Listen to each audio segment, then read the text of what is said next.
we return to Rising of the Fury, Chapter 6. In the last episode of Chapter 5, Lex drove along a dirt road with all of you in the truck until he ran out of diesel, getting Guruk, NK, and Endeavor to push the truck to the side, and eventually Vale, with the help of his force powers, they succeeded in getting the truck into the woods off the road. In doing so, Lex finds out before they were out of diesel from one of the barrels, and they didn't actually have any in it.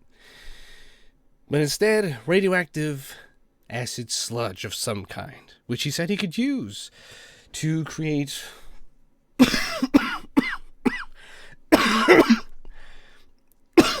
which he could use to make new fuel in a little bit of time. He and Guruk dug a massive hole by about 10 foot to look for raw, crude material.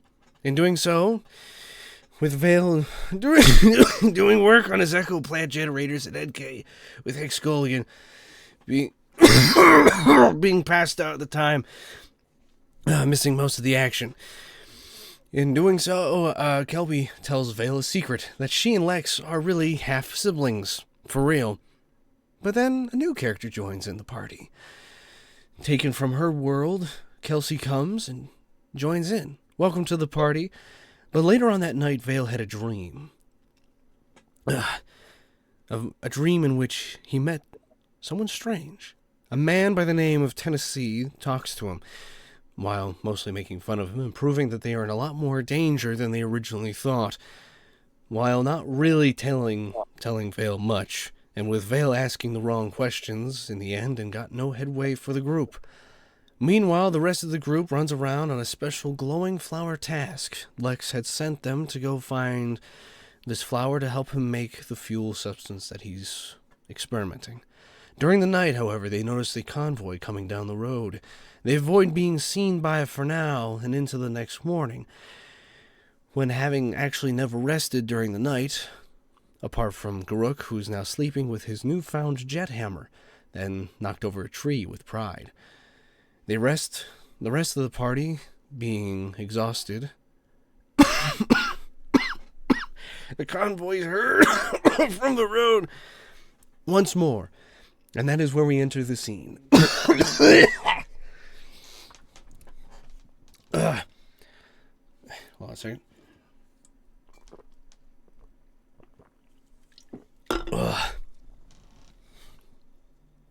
The group of you, all of you, surrounding the entire campsite that you are all in right now, as you hear the impending thundering boom of the convoy truck rolling down the road once again. It was Vale who noticed, along with...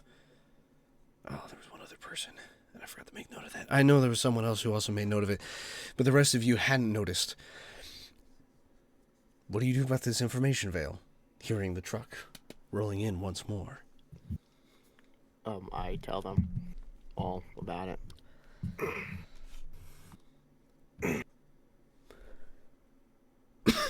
Okay. Hey, everybody, quiet down, or pay attention, or I don't know who's asleep or not. Well, Hexgolian is still asleep, and NK's actually awake. Just so we all remember. Everybody, get pay attention. They're back. Yay! What? Who's back? It's The not big Shaq, loud- is it? Is it Shaq? Is Shaq back? No, I'm No? gonna stab you again. Okay. Who's back?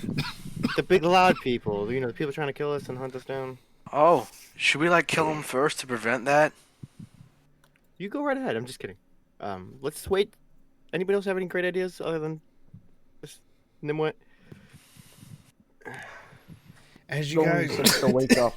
as you guys discuss this, the truck actually does get louder, and as it gets louder, it stays louder in the sense that it's slowing down, kind of near where you guys pulled along offside of the road. You are quite a bit of ways off the road itself in the woods, but It's enough. It's enough that you can definitely see the top of a massive trailer to this semi truck that you can tell from like far away on top of the tree line. There we go. That's what I was looking for. The trees aren't that tall, by the way. If that makes sense.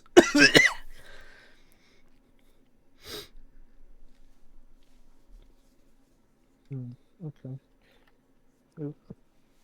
All right. All right.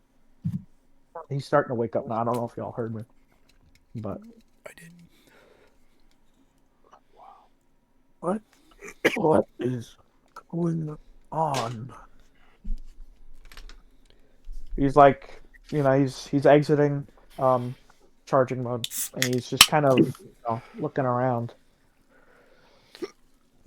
Well, Hexgolian would be awake to being in the middle of the woods on the back of the truck amongst all the stuff that's packed on it, and there's a massive hole kind of near him, about 7 feet away from where the truck is parked.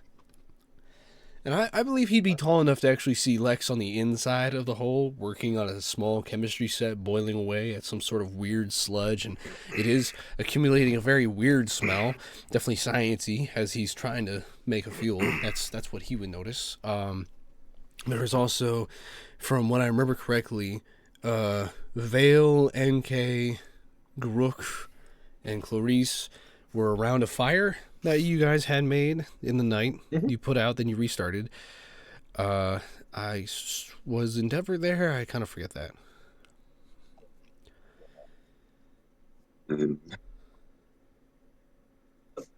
No, wait, this is, where, like, he was, Yeah, where was he positioned? I'm lost now.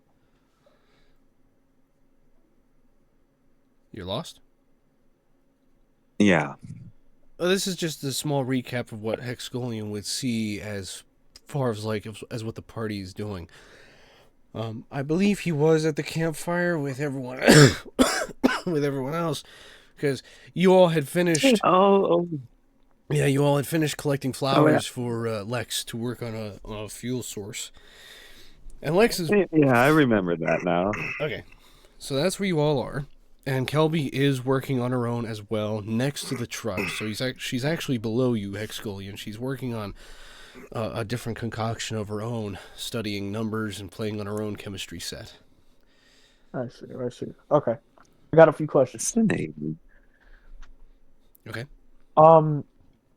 Where the rest of the group is now, is it like away from the truck, or is it like in like a viewable area? Like, are they like long gone? No, they're at a campfire in front of the hole, which is technically in front of the truck, so they'd be off to your right. If you look over to your right, you'll just see them kind of all gathered around that fire, which by the way, I should remind everyone that the time of day is like early in the morning. It's crack of dawn, but it's like when it's that like really bright sun in the morning, but it's still early morning. Okay.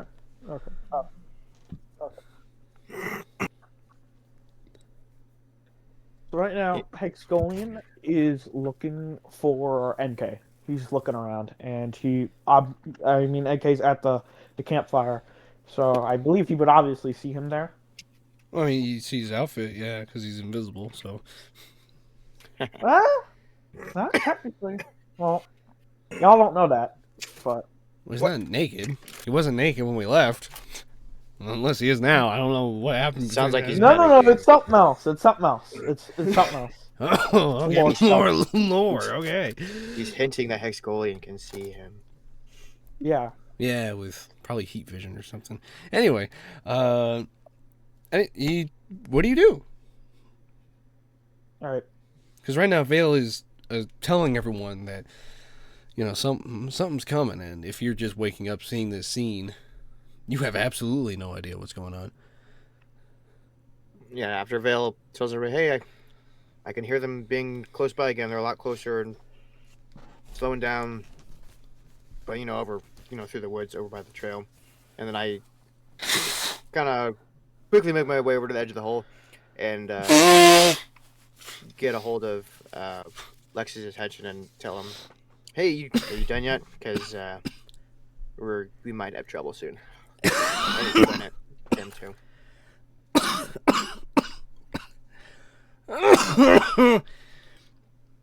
That's all canon, by the way, because Lex is meanwhile inhaling some sort of toxic fume from whatever he's working on.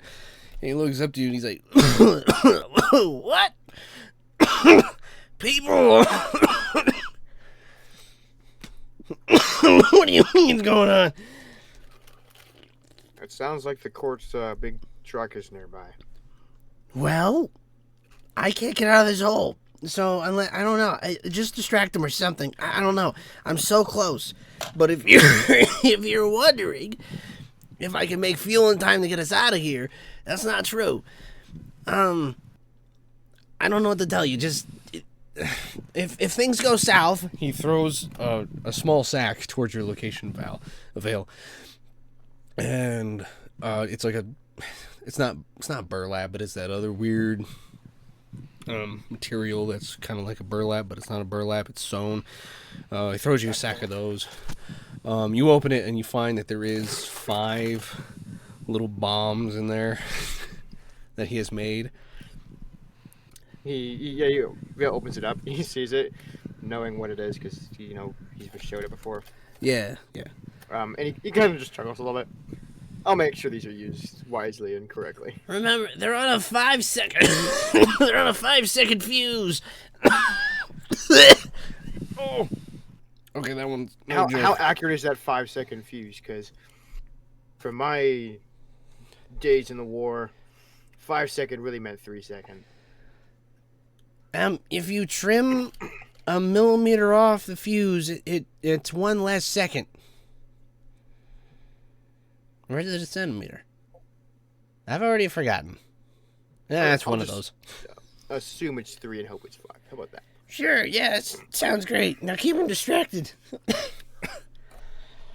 What is going on? Like Hexagolian's at the truck, right? And Yes. I'm assuming that he's in like hearing range of this conversation. I'm assuming. Oh yeah, he can hear all this. I mean, we haven't been quiet, so. And as Vale has been having this conversation with Lex, the truck you hear is still rumbling, and in fact, it hasn't moved. It has come to a stop. Don't talk. Alright.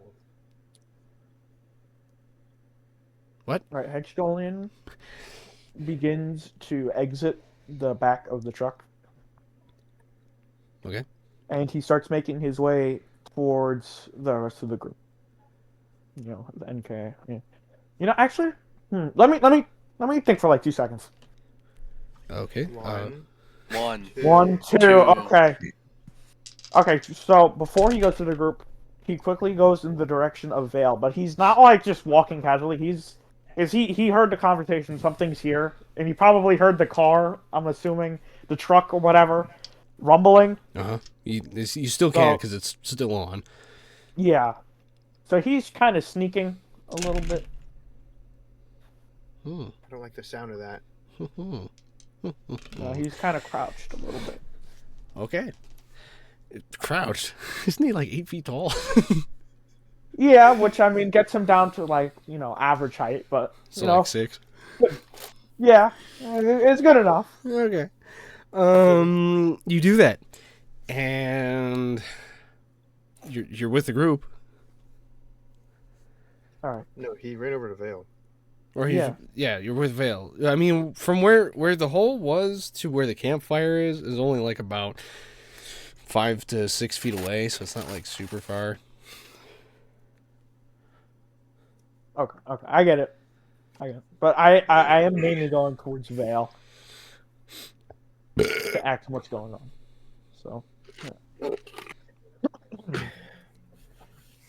Oh, did you have a nice sleep recharge cycle? I don't know what you do. Yes, it something? was quite good. What is going on? I've been recharging for quite a long time. What's happening? I mean, I heard you talking to him, so just give me a quick rundown. Have I told? Everybody knows about the port in this truck already, right? Yeah, you guys should know. You told them last night what the truck was. Yeah. Or I said I don't remember if we told him before last night. Before, not really, but the previous night before, you were like, "Hey, everyone, shut up! Listen, that's the convoy truck that I remember running down NK almost once."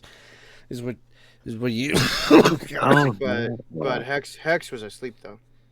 That's true. So Hex still doesn't know, but So I run him down real quick of everything that's going on and about the truck and how it almost ran over NK once when we first arrived and all of it.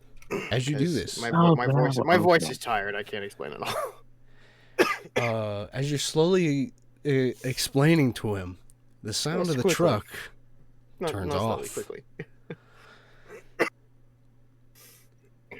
And with that, as the truck has now turned off, any words you want to say? Vale just stops his talking and his head just snaps towards the direction of the now silent truck, and he just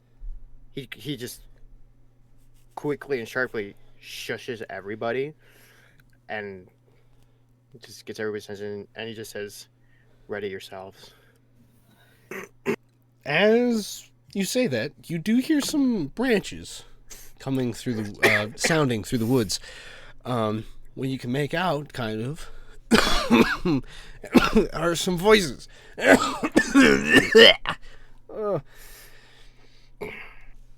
have to give me a moment again. Hold on a second. Because you're like the advanced version of the plague right now. It sounds like you're like coughing up all your internal organs as we speak. It sounds like you have chicken pox on your lungs. Yo, bro, Jukebox, low key. I told Fear was sick like a month ago, and I told him, and he persisted, and that didn't end well for him. Pierre, can you confirm that? I cannot confirm that because whatever Loki says is a big fat lie. Yeah, okay, that means it's true. Yeah, but you sure you should be doing this, man? Like that cough sounds bad. I'm a stubborn boy. The fact that a grown man just refers to himself as a boy.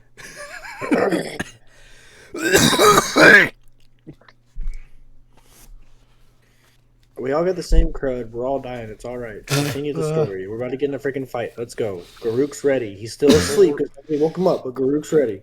Well, don't jump to the gun so quickly. Anyway, let me just blow my nose one more time. Okay, Grandpa. I'm so Hey, look, I've had boogers popped up in my nose for the past week now. Okay. Actually, you know what? You hear this cannonly through the woods, as they're literally not trying to hide. They're not trying to hide what they're coming to. As you hear two voices, one sounding of like a young 20s, actually guy speaking in Korean. The other, however, is speaking in French. It's a distant. Vale very silently and sneakily releases his secondary blade, unignited. The handle he just floats it high into the air, into the trees, and he just hides it among the branches, kind of in between us and the people who are approaching. Okay. And he holds it there in hesitation, or what's the word I'm looking for? You know what I mean? Yeah, you're preparing. Yeah, prepared. Yeah. You do that, and eventually, pushing through some of the bushes that surrounded your camp, emerges two figures. Both of them wearing semi-similar jackets, bright red, with an emblem on the left side over their heart. There's a black circle with gold trim outlining and the red eye symbolizing the court itself. You've seen this familiar on the side of the truck itself. The one with the golden trim on his shoulders, however, is the only one putting up his hand, saying, in a surrendatory type state, like they mean no harm. Hey, bonjour, bonjour. Parlez-vous français? Do you speak English? No. Vale approaches and says, English, binary, Morse sign, but no, not French, my friend. Is this the same for all of you?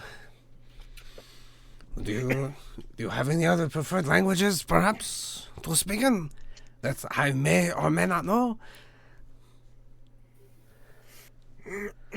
Right now, Hex Golian is just he's staying quiet, right? Even though he's probably like out in the open because of how tall he is. Yeah. Right? Mhm. He's just staying quiet. He's kind of like got his guard up a little bit. Okay. As one should. Does anyone else want to greet the stranger? So, like, are you gonna kill us or what? Because it seems like you're gonna kill us. You're not gonna kill us, are you? Why would I do that? That would be most terrible. Is I think the word correctly? I mean, I don't know. I don't know. And let me start off by saying this. I am Captain Deros. This is my associate, partner, Meteor Knight. We are, from the court of the Beauteous Fury, and we had some words that there were some outsiders around. I assume you guys are the outsiders, but we are not here to harm you, just in case you were wondering. We're not here to do that. No. You misunderstood us. I am here as friend. Here as, yes, friend. Yeah, that is the word, right? Yeah, that. He responds to him in Korean that he has no idea. I really wish I was put with some other person who at least knew my language, because even I don't know what he's saying. Friend, it could be a correct word. Yes, I will admit I am. As you say, outsider, right? No, the rest of them maybe not as much, but I will admit such to you. Perhaps friend could be the right word. Perhaps indeed. I mean, we here at the court, I am an outsider. He is an outsider. We are not from this universe, but it is okay. When outsiders here are welcome. It's not like it's illegal to be an outsider, Anyway. The few places I've been so far in this world, I've just heard some rumors of outsiders just being targeted. That's why I'm a little hesitant. So That is a misconstruction. Well, no, I didn't mean any offense or anything. Not targeted by the court specifically, just by the inhabitants of the land itself. Oh, okay. Either way, we were, I noticed that there was some tire tracks leading into the woods, and we are on the, we're on the search for a particular set of people. They went to our research site, an old one that we used to have out in the no zone. And it is my job and his job to go and investigate such, je ne sais pas. I don't know what word I'm looking for. It is when you go look into something, Investigate? Yes, I think. It is one of those. Anyway, we went over to go investigate this thing, and, that is why we're here. I only noticed that you guys had tire tracks back here, and I noticed by your really large truck that it looks like it's one of the ones that was stored there. Well, that very well might be the case. We were just traveling on the road. We like to walk most places, and we were nearly run off the road by this very truck, and sorry, excuse me. We very nearly run off the road by this very truck when, after they almost ran us over, drivers of this vehicle stopped and tried to rob us, and in defense, we ended up sadly killing them. But afterwards, we decided to commandeer the vehicle since they weren't using it anymore. You have a very large party of a lot of you. Do you mind if I ask, are you registered in our, or is it order? It might be, Sect, maybe? something like that. I am not super fluent in English yet.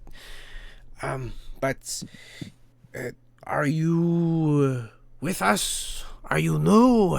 What is your guys' story, essentially? You mean registered as part of the court? To get some people said I've heard of registering. Some people say if you register, you get an allowance or something like that. Well, that is correct, yes. I mean, there is a lot of benefits in joining the court. It is rather a great thing. In fact, we even evaluate people like myself and Meteor Knight over here. Now, the court will rank you on a few tests that they will run in certain places. And then the benefits, depending on your rank, are quite, they're quite nice, Well, I understand. I've once been part of a group similar to yours in my universe. I understand, but yes, I've heard of this. You see, registering, but we never did. The few towns we've been to since being in this world, let's just say the invisible guy right there, he likes to cause trouble. So, the one time we were able to try to, he caused some trouble, so we had to leave. Yes. That case. He has definitely turned more serious after hearing what you have just said. It's written all over his face. So, you know about the Clankerkin incident. Were you the ones who initiated that?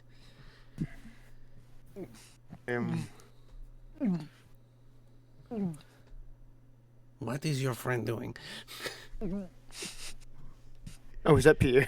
I Yeah, thought it was you, like, holding down, like, puking. I was like, are you okay?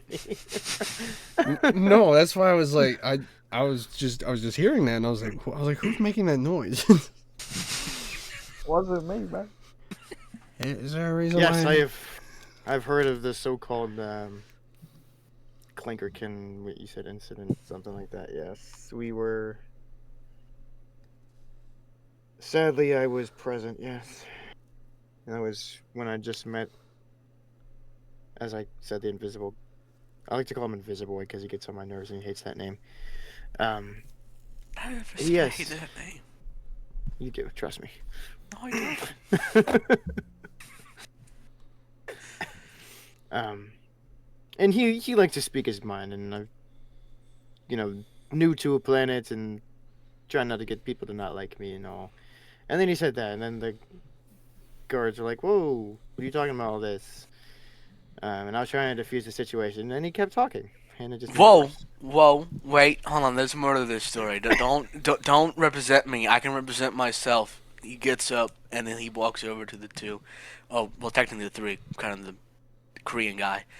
Okay, so what happened was that your guards misheard something that I said. They thought that we were gonna rob your temple, which we would never do. by the way. Vale just shoves his hand out to cover his mouth. Like I said, he likes to speak his mind when he really should learn not to. No, please, let Invisible Man speak for himself. I am quite intrigued with what he has to say. when he talks, he gives me a little bit of a headache. So if I rub my head, that's why. And Vale before NK starts to speak, he just starts to rub his temple already. He's just ready for it. I didn't even say nothing. Exactly. Oh, see how it is. Okay, look. So what happened was it was just a simple mixed communication. Things escalated, and things happen. It was just a simple miscommunication. Mr. Nose. Huh? What? Hexgolian gives him like a look, like almost be quiet.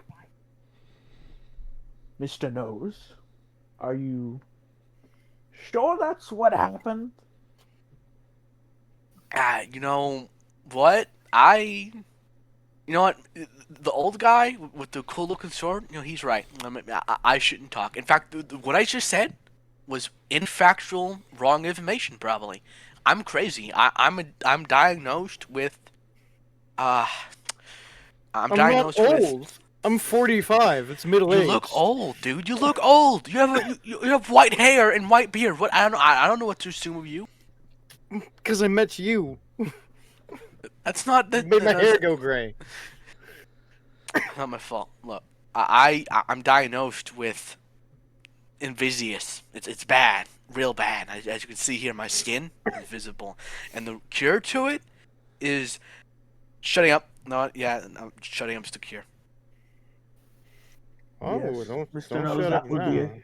that would be a good idea. Now, Although I do like this guy now. Kind of nodding his head to Hexgolian. Oh, wow. I mean, as much as I love to not hear you talk, our guests wanted to hear your side of the story. What? You just said no. You're giving mixed signals. Look, I already said what I said. It was a miscommunication. That's all that happened. It was just a miscommunication. You're a very dysfunctional group, it sounds like. Yes. Many people, all from all over the place. You, Now, just be glad he's not drunk. He's usually drunk, so. I won't. That is true. I am usually drunk. I won't mix words anymore. Do you wish to join the court, by any chance? Do we get money? Well, yes. Yes. Let's join the court, guys. Let's join this court. Well, I would need a full outline of all the perks, the pros, as some might say, the good things, and the binding things, as they say in my language, pros and cons. We have plenty of those, okay? Listen, I need to go head back to the truck to, locate the files for you to read through, and then we probably have to take you all to one of the evaluation stations, eh? That way we can see exactly where you rank. And depending on your rank will depend on your benefits, eh? Now, come on, Alongzi. And he points to Meteor Knight, and the two of them walk back in the same direction as they had. Vale kind of hollers for a sec before they get far. And like, would it be possible to bring the information over here? I don't want to leave. He gestures to Lex and Kelty. I don't want to leave them by themselves. They're kind of working on stuff since we were taking a break. No need to worry. I will bring the files over for you to see, eh? Come on. Much appreciated, my friend. And the two of them wandered back into the woods, where they had originally come from before. It turned out better than I thought it was going to. And Vale turns to Hexgolian. What'd you say your name was? Hex something, right? Howard Hexgolian. That is my full name. But most people... Lord Hexgolian. That's a good point. You're a lord. I guess a Lord Hexgolian, that's a great name, but I believe we should talk about the new friends we've seemed to make. I believe that is something that is now on the agenda before they get back. That is very good. I just wanted to say, you're my new favorite of the group. If you can get this guy to shut up, you're my new favorite. Oh, trust me, I can get him to do a lot of things. I had a favorite once. It died. Oh well. Well, he motions for Vale to come over, like as like a almost like a group huddle. Over. I don't think we should be talking out loud anymore. You can talk not out loud. Something like that. But please, let's keep quiet. You don't want to include anybody else in this conversation? Do you really want to listen to NK, as you call him? Well, obviously not, and not obviously not him, but like, there's this, like three other people just standing here, motions to everybody else that I don't remember the name to off the top of my head right now. You know what? You make a good point. He turns to Endeavor and Garuk. Motions them, as long with Chelsea, right? That's her name? Clarice. But you Clarice. wouldn't know that. She hasn't introduced herself yet. And he looks to the new member who he doesn't know, obviously. Who is that? Oh, the pretty one? That's Clarice.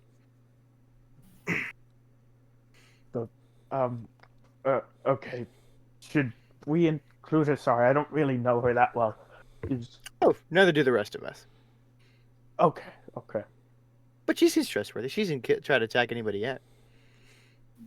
All He right. did hide the jerky. All right. Well, I think it would be best to include her.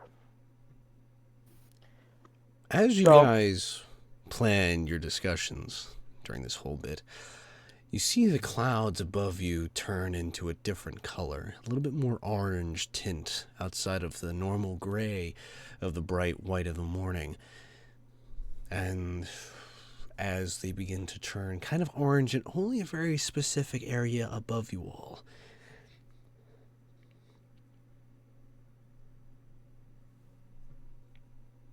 Okay.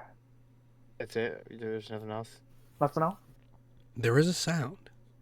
A very weird sound, like air or fire burning a lot. And there is shadows that move across the land, not in the landscape, on top of the clouds themselves. Dragons? You don't know yet. That's just what you notice right now. That's unnerving. Giant spaceships just floating above us. That's great.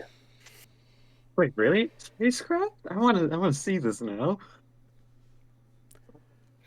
I'm going to assume that we're being attacked. You can assume anything you want. Vale prepares himself. Vale prepares himself for fiery things to be coming at them from above. And, if such things happen, he is just readying himself for that because force and moving stuff. What does everyone else do? All right. I mean, Garuk is assuming this is spacecrafts flying through the air because that's all he knows. He's been in space his entire life. So seeing things flying through a distant fog is just, flying aircraft. Well, in that case, Endeavor immediately goes to NK and Hexulian and ask for their opinions onto what this situation might be. And Kay hides behind Hexagolian. Like, he hides behind him like a shield. Hexagolian uses his like his, I guess you could call it heat vision, even though it's just like his regular vision. They see in all Hexians see in all like the light spectrum. It's not just like one singular one. Okay. Nice. And he tries to see if like maybe there's like just something that he could see, with the shadows and stuff. With your thermal vision, if I'm correct that he's having this, right? Yeah, it's kind of like Sounds, the it whole sounds thing. like he can see Like beyond all... just visible light, ultraviolet, and the other end of the Yeah. spectrum. You can even see he like sees radioactive the lights? whole Is that how that, he sees the whole spectrum. Okay. Yeah. You look up in the sky and you see, with your vision, at least from what I feel like how he would see it, among the cooler shapes of the clouds themselves, there is something large and extremely hot falling towards your location. It's massive. Whatever is coming your way, it's definitely falling, and it's falling fast. He sees this and he just move. Everybody move now! Everybody move! What? Lex is in the hole. Huh? What are you talking about? I'm almost done. Somebody get him! There's something coming! What's coming? What's happening? Something hot and it's falling fast! We gotta move! I think it's And- gonna kill us. As you guys start to panic, 3 shots ring out from the woods in 3 different random locations, taking out NK, Endeavor, and, funny enough, Grook. And these are with very high-powered rounds. Whatever rockets through the woods deals basically a death blow to these 3 characters. Wait, hold up. Were these bullets or like rockets? Like, what were these things? These are bullets. Oh, They- shit. in Guess fact- I'm dead. In fact, as I did the math, they dealed around 450 points of Holy damage. Holy crap. They all hit all 3. We can't get like a chance to dodge them. We just No, there ain't no Nope. death. No, just dead. No, you die Aw, because well. technically, whatever hit you came from a very stealth position. None of you ever caught that, so they had precise hits. As the 3 of them go down instantly, just snap, dead on the ground, leaving Hexgolian, Vale, and Clarice, Kelby, and Lex still in his hole. What was that? Asks Lex. That was people dying, Lex. Stay in the hole. There's dead? Who's dead?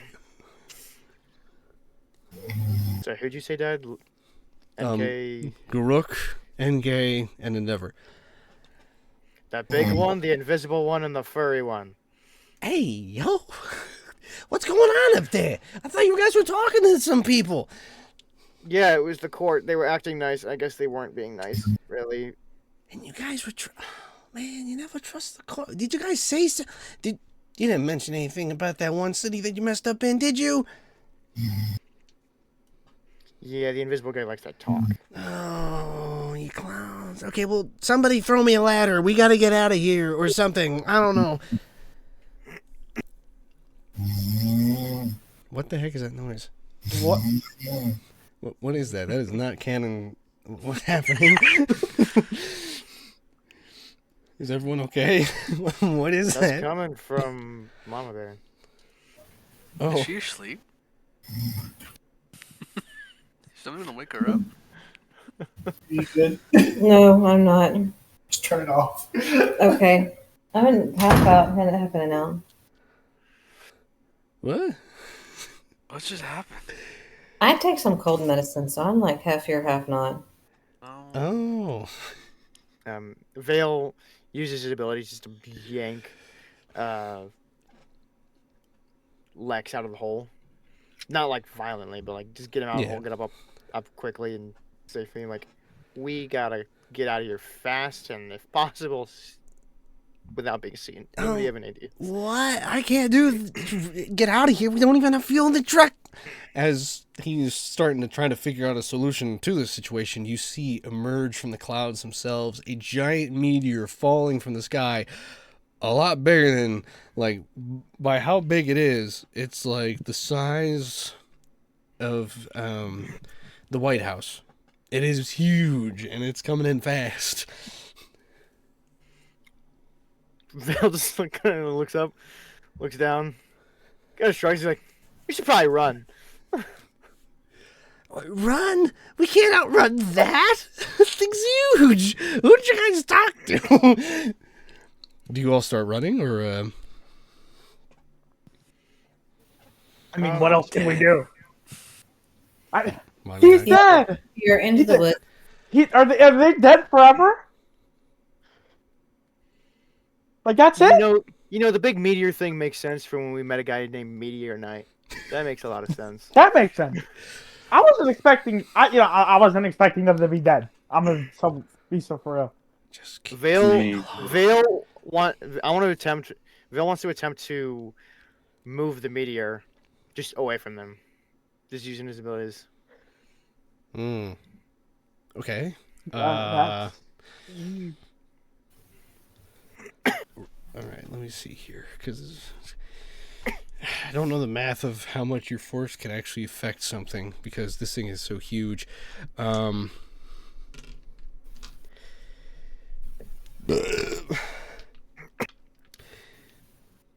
got a pretty healthy pool of force points. Okay. How many force points do you have? Because you're gonna play a small game with me. We just rested. I'm full with 15. Okay.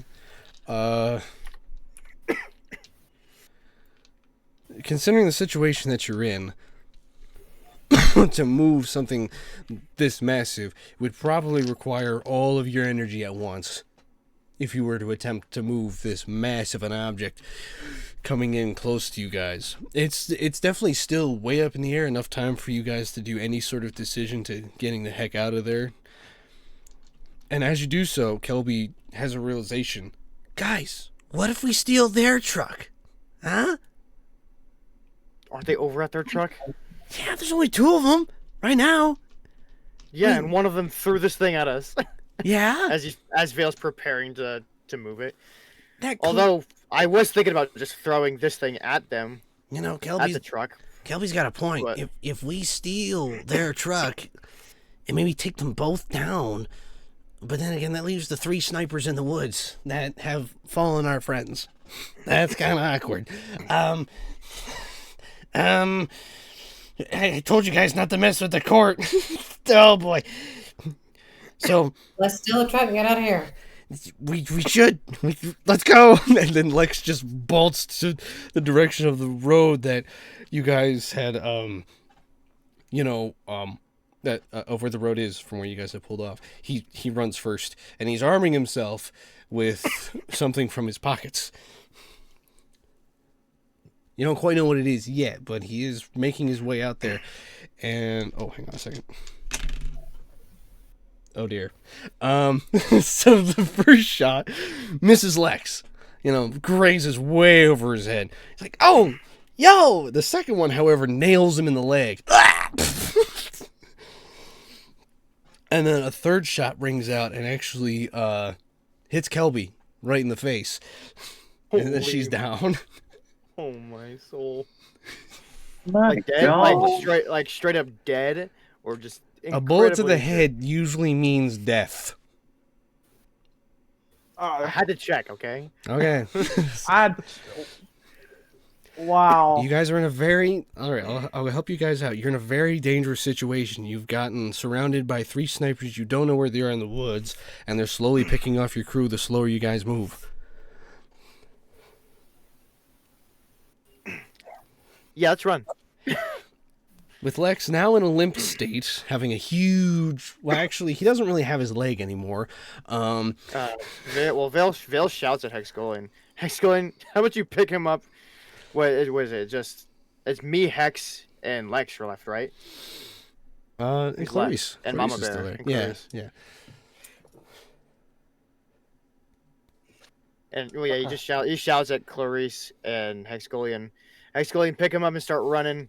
Clarice, I just follow him. Do what you need to do because you look like a survivor. And Vale follows them while attempting to push the meteor in the opposite direction of where they're going. As the 3 of them run...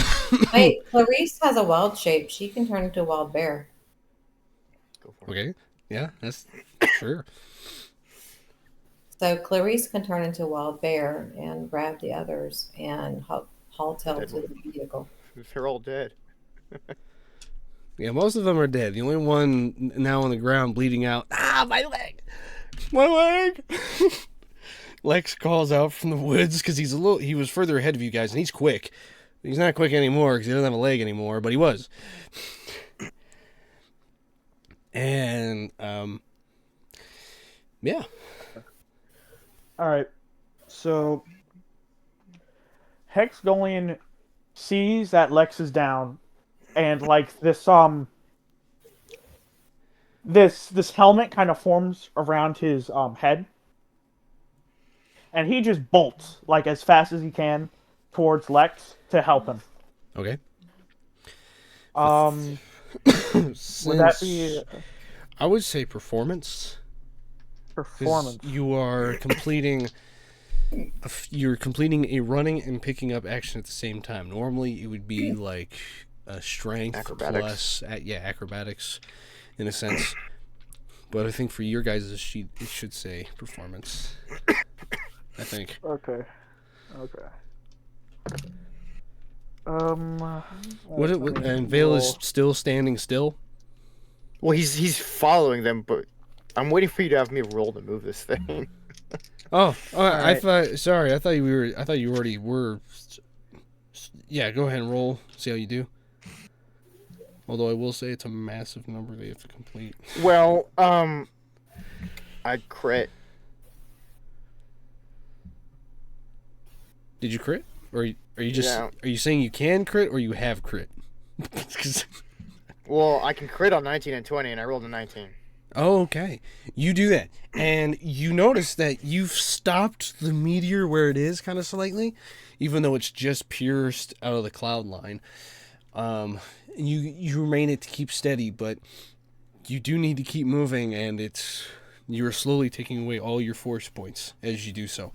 But you are semi-succeeding in slowing it down.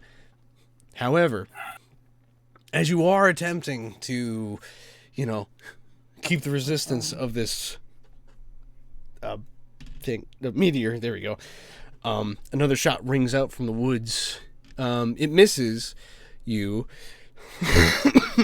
but it does go whizzing right by your hood, and it goes through your hood, so it's like really close to a headshot. Can I tell where it came from? Yes. Roll. Oh yeah. By the way, Jukebox, I rolled 19, so 19 plus 23. Perfect. Okay, you'll succeed. We'll get to you in a moment. It's not. Is it? No, it's not insight. It'd be. No, I'm confusing my own. Investigation? Yeah, investigation. There we go. But you will be at disadvantage because you are focusing on keeping back this meteor. Meanwhile, as he's rolling for this, Hexgolian and Clarice, how are you guys faring? 25. Okay. Well, I mean, I succeeded, right? Yeah. So I'm able to reach Lex, Mhm. obviously. I get him up on my shoulder, and I'm trying to locate the snipers with the vision, just as fast as I can. Okay. I don't know, I don't know if it's like what would that be? Investigation roll? You do an investigation roll. Does Clarice do any? Did you turn into a werebear? Yeah, Clarice turns to Werebear and grabs the people close to her and throws them on her back and runs for the truck. Like their bodies? Are they all dead? Yeah. Yep. No, the bodies are dead people. They got shot Lord. in the head. The only people left are Hexgolian, the alien guy, the elf dude, Lex, with his leg blown off, you, and the lightsaber guy, which would be me. Well, I mean, she doesn't know who's dead, who's not. She's just grabbing people and They bringing have holes blown through their heads. Yeah, Kelby doesn't really have a head anymore. If you really want a detailed description on each of their bodies, I can clarify exactly what happened. But I figure No, I think I got a pretty clear picture Okay. of what just happened. I got my shit blown off. Naughty roll! Oh, okay. Naughty roll It from It don't beyond even the matter. grave. I'm a corpse. What are you gonna do in a corpse? Naughty roll. No, I mean, give me naughty low. Grave. Jukebox, give He's me not- naughty low. I don't care. I don't care no more. No, give me 10,000. Who cares? put them Give me in the all of them. same- Give me Hold on. all of them. Hold Give me all of on. them. Hold on. Everyone, Give me hold all on, of them. Hold on, everyone, calm down. Calm down. Get the truck. You just go into the woods. Your deaths were expected, so like don't overreact. Expected. Yes, Give You but guys, I you mean, don't think that. for Pierre freaking out, I could give him a naughty roll. I could do that. Yeah, give me 5. Give me Why- $1 billion. Why? I'm dead. I'm a corpse. That I doesn't. can't do nothing. Did you have to make us make backup characters? It's not backup. I have a plan. Can you guys just I like know you roll do. along with it for a I know you minute? do. Dadgum. I have it sorted. I'm not saying anything. I'm just trying to salvage what's left, Dad. I mean, we should Continue, have please. we should have Pierre roll naughty, but we'll do that in a bit. We'll do that next session. That way, we can keep a track of things. Meanwhile, Clarice is Yes. a bear. She's going to the wild. She's done with you people. Like she's just running away from the group. Because everyone's dead. So she's just going to go hide. Which direction do you go off in? I can totally understand that situation. I don't know. Where are the people not? She's So- going away from the people. You don't know. She's a bear. She has senses. The shots rang out in the woods that you don't know where they came from. Well, actually, Vale does, but we'll get to him in a Those are moment. one of them is. Yeah. But Okay, so she's a bear. She has senses. She's going to sense where the danger is. So she's going to go the opposite direction. true. That's fair. Let me do one roll for you guys real quick. See how interesting this gets. Interestingly. Okay. With your bear form, you sense 2 individuals deep in the woods. You don't know who they are. You don't know what they look like. You know nothing, but you can sense that there are 2 people. If you were to think of it this way, if you ran from, like, to where the rear of the truck is situated, if you keep running that way, heading deeper into the woods, you would feel that there are 2 snipers in close proximity to each other in that direction.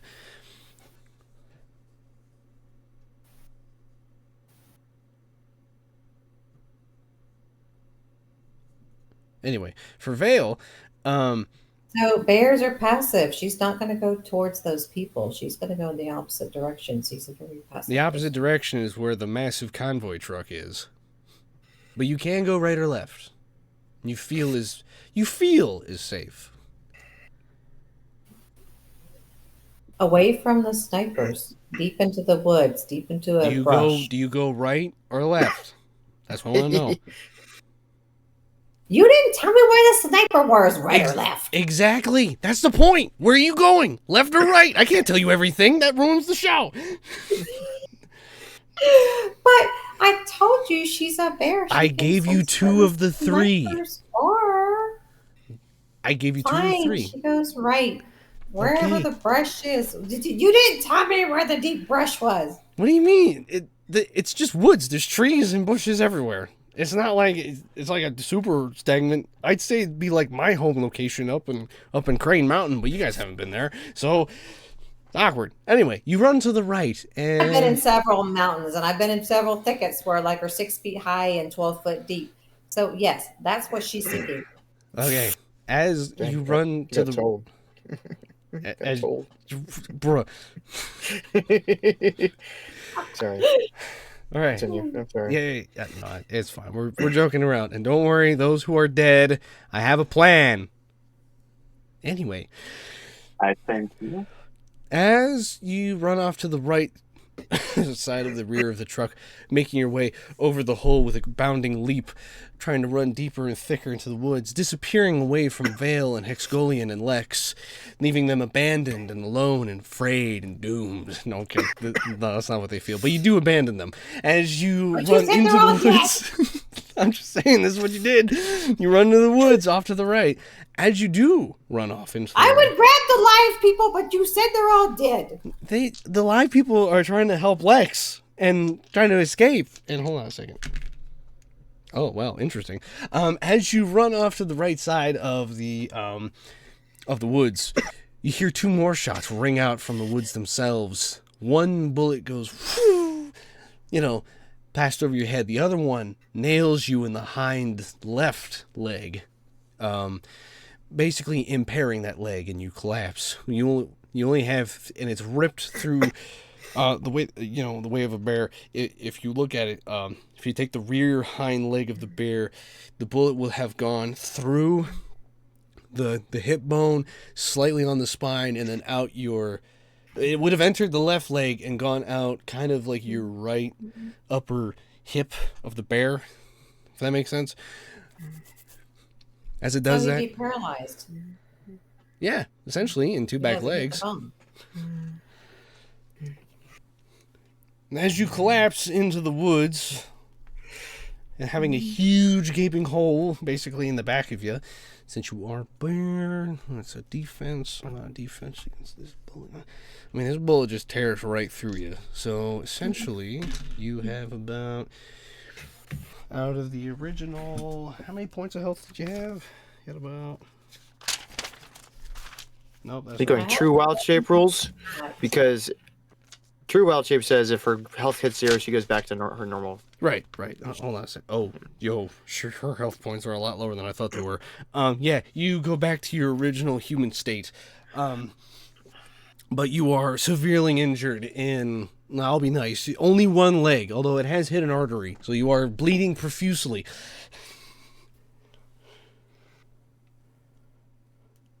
In the woods, alone. Anyway, back to Vale. With him, investigating correctly on where this one bullet came from, it came off from the very far right of the woods that Clarice had just ran from. Ran to that one person, thus leaving now, at this point, he hears the two shots of her already trying to flee, and now she's downed, leaving Hexgolian, Lex, and Vale now on their own in front of their truck. That's where we're at. So I'm only able to slow down the meteor. I'm not able to move it or stop it completely. You're only able to slow it down. And the seconds are ticking by really fast of its resistance that you have on it. Resistance that you have? Resistance for against it. Yeah, against it. There we go. It's very dire situation. I glance at Hexgolian and do I see that he's got Lex, whatever? Yeah, you would see that he's got Lex. And I shout, just start running, I'll catch up. And Lex shouts, if we run towards their convoy truck, we can drive it out of here. I have a plan. Just, I don't know, get me over there. Get moving, I'll slow this thing down as much as possible, and I'll be right behind you. Oh, boy. Anyway, so Hexgolian, what do? You have Lex in your arms. All right. So, is there a view of vision where I can see the convoy truck? Can I see the convoy truck from where I am? I mean, not clearly. I mean, if your senses tell you right, you would be able to see the warm engine that is not on currently, but you would be able to, decipher where the truck actually is on the road, which, to be fair, isn't that far from you. It's about 40 feet, so it is kind of a light run, but you can definitely see where it is through your heat vision, seeing through the trees. Essentially, you can't see it normal wise, but you can see it heat wise. Okay. Meanwhile, as you are running with Lex kind of shouts up to you, hey, if we get close, I have a particular bomb. Oh, wait a minute, you're not alert. Are you what's your respiratory system like? A what? Respiratory system. I don't have any of those. Oh, okay. Then get us to the truck. All right. And he's just bolting as fast as he can. And I should note his top speed is pretty fast. I mean, I figured you being 8 feet tall, it should be fast. So the moment Vale sees them go full sprint, he waits a couple seconds and then drops his concentration and just books it. Well, putting all of his ability into it. unfortunately, as you were standing there letting them doing your epic speech of "Run away! Get out of here!" Son of a gun. 3 shots ring out from the woods, and 2 of them hit you. Where? What the flat? Well, it doesn't matter anymore. You've died because you got one arm blown off, Oh, and then one through your chest. Because it was completely I don't dismantling need you. those. So, Oh, Wait, which arm is it? it was I your have good a arm. robotic arm. Yeah, it well, was, have it, him was, float it around was your your torso. it was your it was your it was your good arm. It was your flesh arm. Darn. They definitely calculated that arm, but then they rip a huge hole through your chest. So I can't heal myself. you know what? I'll allow it. Yes. What do I roll? What's your healing power again? Specifically, target person, which could be myself, 5d8 plus my healing modifier, which is 7. And the exoplant generator. Which is, hold on, I have that written down somewhere.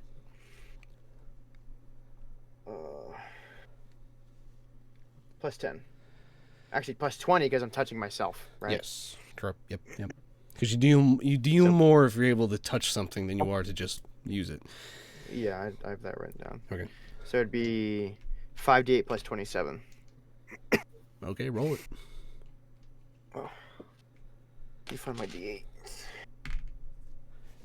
Because right now, my cheese dice. I was gonna say you are on a health of 1. Use all my lucky dice for this one. Hold on, I gotta find your sheets. It's over here. Hold on a second. So I can do the health math. I didn't really have to do everyone else's because you're all dead, so that makes it easier for me. Actually, no, except for Clarice. She's technically not dead.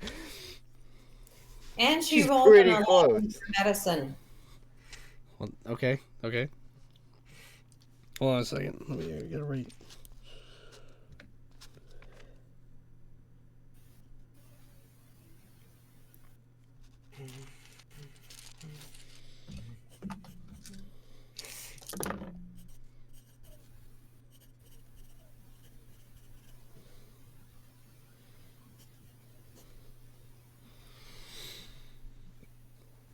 As he's totaling his number, 54.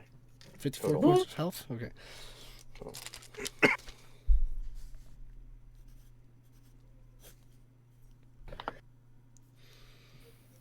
All right, you Which stand. is, what, half my health? What's my half my total health, pretty much?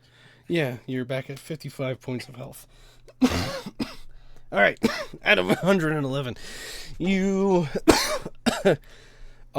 real quick, we'll switch over to Clarice, who is injured in the woods. Did you say you'll cast a healing spell on yourself?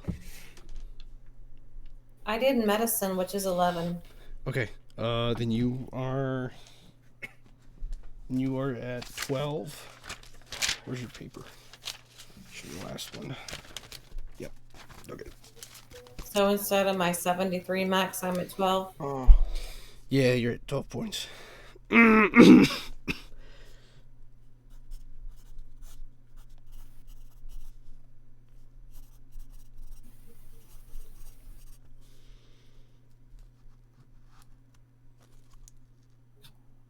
What was that? That was a weird noise.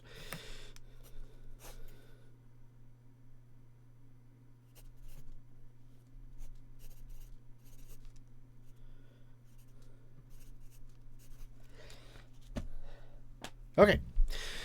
You've healed yourself. 12 points of health, and does that cure broken limbs, like bones? Is that one strong enough to do that? I don't know. It just says. Give me a break. Let me go to spells. You know what? For the sake of it, it does. So, yeah, I'll just make it happen. Oh my gosh, you can walk. What do you do? But you're still severely injured. As you are. I can speak to animals. Can I call anybody out to come help me? Well, considering the night before that you guys had ran around the woods themselves, looking for these flowers and such, you notice that there was a lack of actual animals in these woods. It's kind of weird, but there wasn't any animals that you saw that night before. Well, frick, I'm all alone.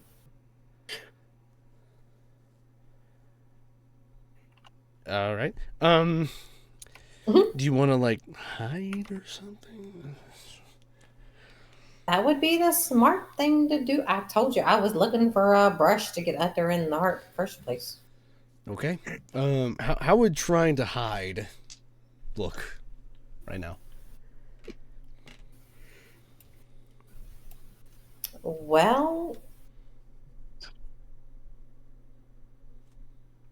considering I just lost a lot of blood because I just got shot, I would have to go through a stream to kind of wash off a little bit and get the smell and the blood off of me and hide under a log. Okay. You can think that. Yeah. I don't know if there's any streams in this world or not. There are no streams around you. The way that this landscape is set up, there are thick bushes, there are trees, kind of like pine needle, not the pine needles. What's that one thing? It's like it covers the ground in like a bright red leaf, but it's like really, really tiny red leaves, and they're like they're soft. I was trying to think of whatever that plant is, but it's a lot of those. Rotted logs surround you, but there is no water. There's not really much loose dirt. There's a lot of loose dirt, a bunch of rocks. This is definitely one of Okay, those. so she does a tourniquet and she goes deep into a rustic area where she can kind of disappear into the weeds and the leaves and the rocks. Okay, do a stealth check for me. Okay. Because you are still being hunted, technically, so you should be doing this all sneaky. As she's doing that, Vale, how's it looking for you now, after you've healed yourself, after taking those hits? Man, I'm booking it. I'm following Hexgolian. Okay. You don't have an arm anymore, but you are, running for your life with them behind. Meanwhile, Hexgolian, you arrive at the truck with Lex. Meanwhile, you don't see the two guys that you saw previously before at this time. Meanwhile, Lex is like, okay, I believe they're in the back of the truck. If I was to guess where they would be, you know what I mean? What I'm gonna need you to do is do you know how to hotwire this thing? I'm really sorry. I'm not used to this kind of tech. Okay, all right. Just stand. Be my guard real quick. I'm gonna see if I can do something about this. All right, but make it quick. I've only got one leg. How quick can I be? Be as quick as you can. We're gonna die out here. All right, I'm going. All right, so you put him down, and he starts hobbling alongside the truck, trying to be as quiet as possible. Which he succeeds. All right, so he hobbles alongside the truck with you kind of behind him. He doesn't even bother to look. He notices that the back doors are open to the truck themselves. He lights a particular grenade in his hand, and he just lobs it inside. About a second later, a flash and then a kind of pinkish cloud forms inside the truck and starts to pour out of it. And he hobbles away from it. He's like, I don't know if you have a respiratory. I mean, you said you didn't have one, but just in case, don't breathe that in, okay? It's fine. We don't breathe. We don't do any of that. Well, I don't know what your people do I? And then, as he's saying that, you hear two thuds, actually, from inside of the truck itself. However, since the two thuds, happen inside the truck, the meteorite itself actually starts from going from an angled turn to now starting to fall more straight down onto the earth, as you can kind of tell. Oh dear. Okay. Yeah, I kind of suspected that would happen. All right, I need to. Here, can you get me to the front of the truck fast? Because right now. Yeah. Okay. Yeah. No, wait. Hold on a second. We should check to see if they have keys. That would make things faster. Throw me in the trailer. Just throw me in the trailer. Come on. He tucks them. He By this tucks them. time, I have a feeling Vale would have shown up by now because he's running, right? Yes. Okay, Yeah, so he's this is when booking Vale it. shows up. Did he go the same way they ran, or did he go a different way? He pretty much just followed their direction. Like he was just trying to catch up to them as quickly as possible, just a straight line. Okay, so he ends up on the road, and he's in front of the truck at the moment. So, and you notice that it's a huge semi. It is when I say huge semi, it's just a semi truck with a trailer, a normal 18-wheeler, and it you arrive at the front. If you look around the right side of the truck, not its right, but its left, but the right side. Anyway, you'll see Hexgolian and Lex at the rear of the trailer, discussing amongst themselves. And that's when you come into hearing Lex saying, "Just throw me in the trailer." Yeah, Val hops around. He's like, "What do you need me to do?" Missing an arm. Check, all right, this is weird. I mean, it's not weird, it's bad. It's bad news bears. Just keep an eye out for those snipers. They have to be around here somewhere. Just throw me in, Hexgolian. I can't hop up there.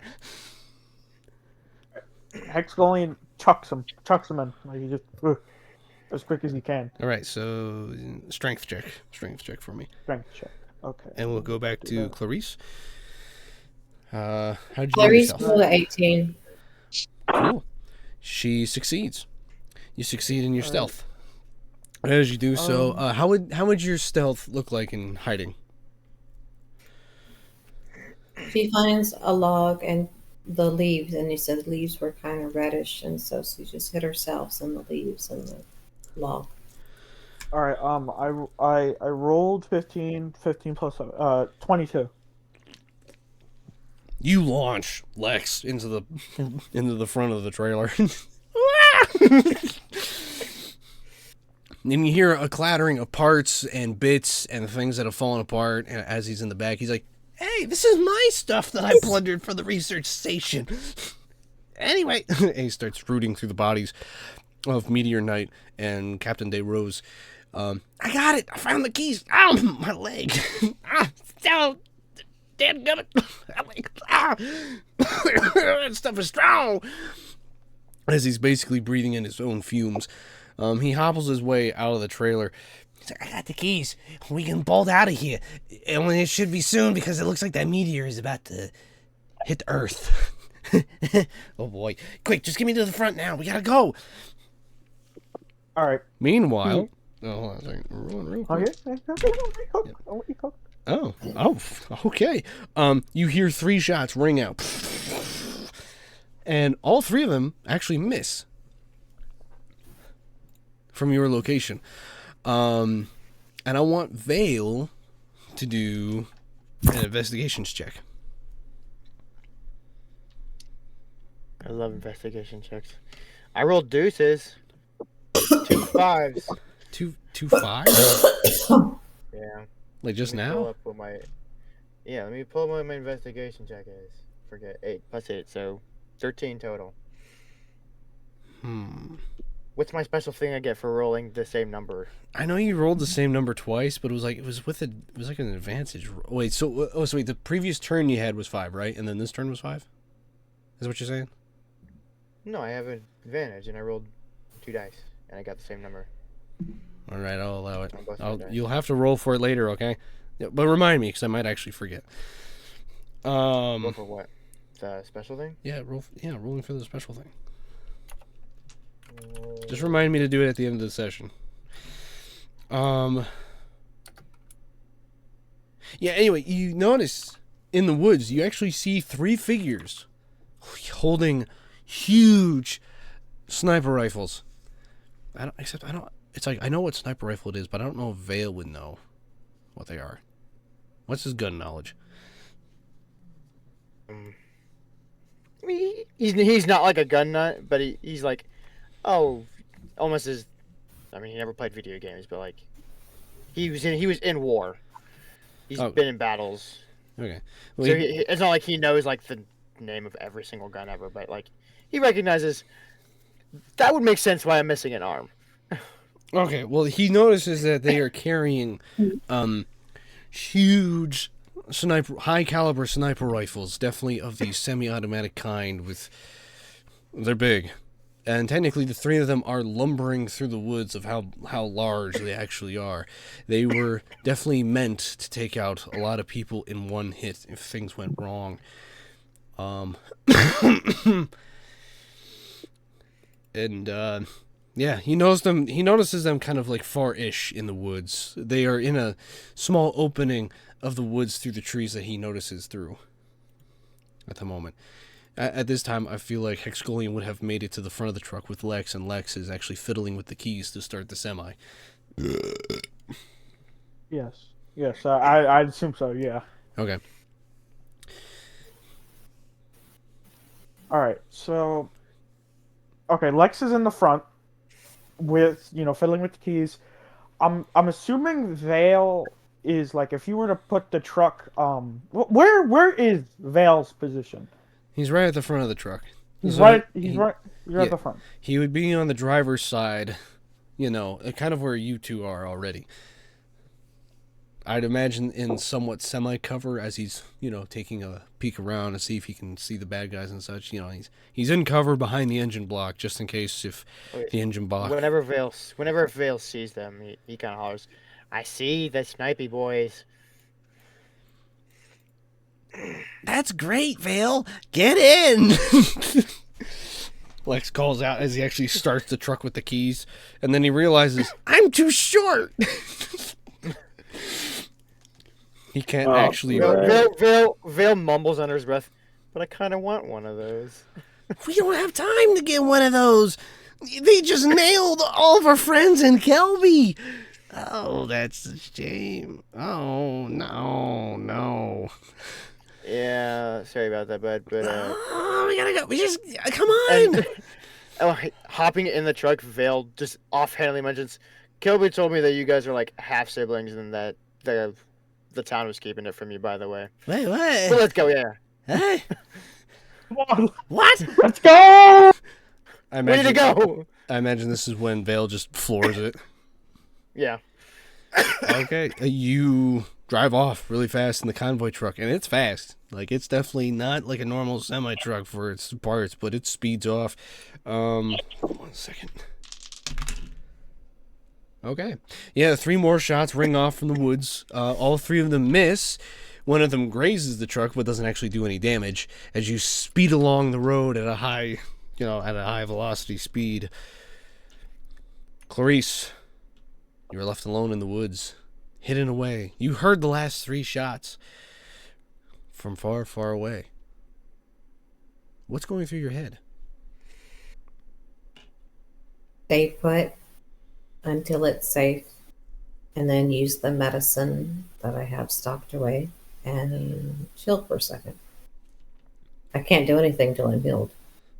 Okay.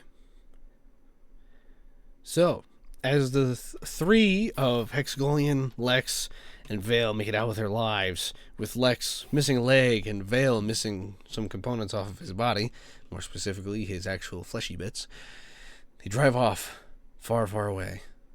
Or they don't drive... Yeah, they do drive off far, far away down the road to the locations of Slank still. The unfortunate souls that have died during the surprise attack from the court itself, as that has tragically happened. Oh, hold on 1 second. As the 3 of you are driving away, I forgot about this, the meteorite does hit the ground. Boom! It rocks the entire earth from around you guys, literally jumping the truck in midair and having it slam down back onto the ground again, causing huge ripples within the earth and an explosion of lava falling out from within it. It leaks, it pours onto the earth with huge cracks. But weirdly enough, it's far enough away from you guys that while you technically, launched into the air and you hear a lot of clattering noises from the rear of the truck and possibly some spillage from within the trailer, you 3 are relatively fine. as you drive along. Any reactions?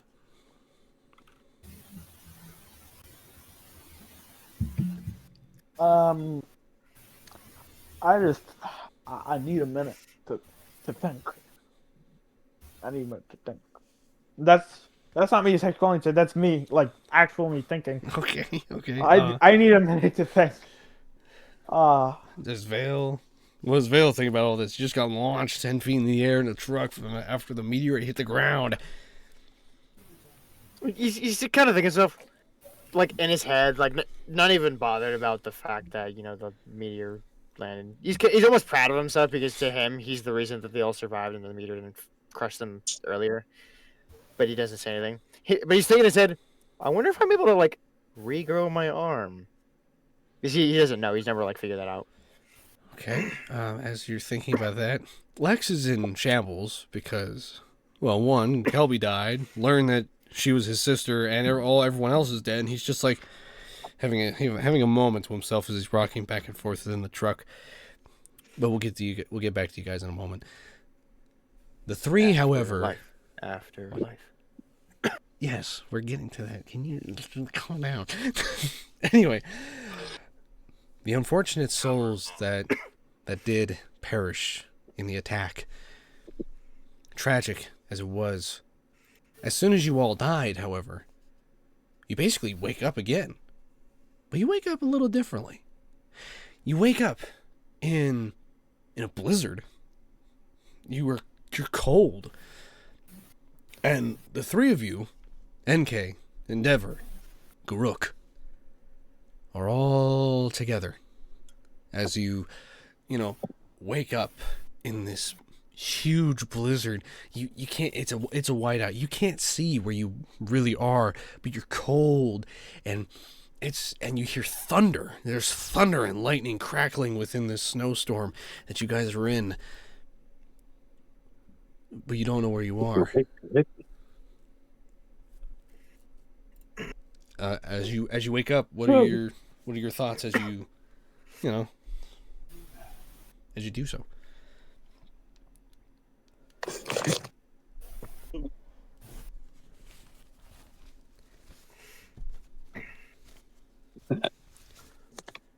Anything? That never became a disaster.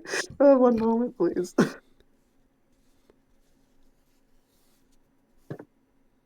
Okay. Oh yeah, an accident nearly happened. It was just narrowly avoided. Okay, so thankfully nothing's left. Anyway, Are you I think are you driving? what? No, I was trying to walk with my phone in my hand, but it was still attached to the charging cord, and I didn't realize it. Oh, okay. Excuse me. All right. Yeah, that's where these three wake up in this situation. Like, you instantly wake. Like, all three of you, you're in like a triangle shape, so you, like, when you all like wake up and jolt out of the snow, you're all facing each other. Oh, that's something.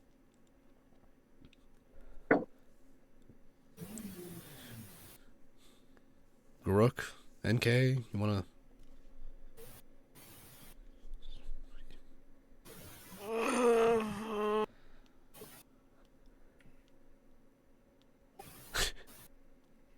This is a Sucked. NK, is that you over there? What's just happened? think Where are this is- we, too? I think this is the place down below. There ain't no way I went up above.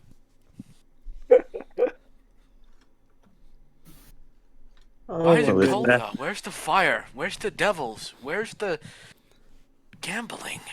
I was promised a better afterlife than this. I think. I don't know. Am I even dead? Did I die? Is this what death looks like? It kind of sucks, low key. Especially with the kind of weather that we're in. It's really freezing outside. 1 second I was in the woods, I blanked, and now I'm here. Did we like get dropped off by someone? What happened? Why are we here? I don't know anymore. I don't know what's going on. It's cold, it's freezing, and the only way I can see is forward. Alright, now what? Everyone take my hand, and we're gonna walk forward, and we're not gonna get lost, because I don't know where can't we see are. your hand. You can see. Just grab my coat. Grab anything. Grab anything of my body part except Oh, yeah. the part. Just grab anything else. I thought he was wearing gloves. Wasn't he wearing gloves? Yeah, he's wearing gloves. Okay, so you would see his hand. Oh, okay. Well, that works.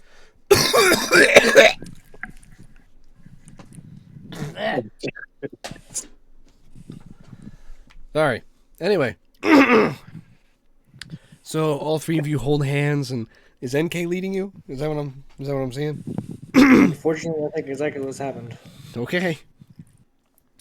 Through the thundery winter of this place that you're in, the snow is deep, and it's really hard to walk through. And and all these trees, it's like it's a forest that's in a blizzard of a whiteout with thunder and huge wind, loud wind crashing all around you, and as you're being pelted with snow, and the bone-chilling ice of the air itself cuts through your skin, even through your clothes. It's so bitter and terrible. As you walk along these woods, it's just horrible. You're definitely cold. It's just miserable what it is. As you keep going through the woods, not really sure where you're going. What feels like hours, maybe even days, it could be, that you're wandering through these woods. Eventually, the trees themselves go from what would normally be like, sort of the green spruce and pines that they are, all of a sudden become smaller. And weirdly enough, pink? Why are these trees smaller and pink? As you wander through these woods themselves, the storm itself gets a little lighter. It fades, the wind calms, the thunder goes away, but there is still snow. But this time the snow becomes less deep. It becomes less chaotic. In fact, it becomes kind of pleasant. As it does, you see far off in the distance a bright orange light.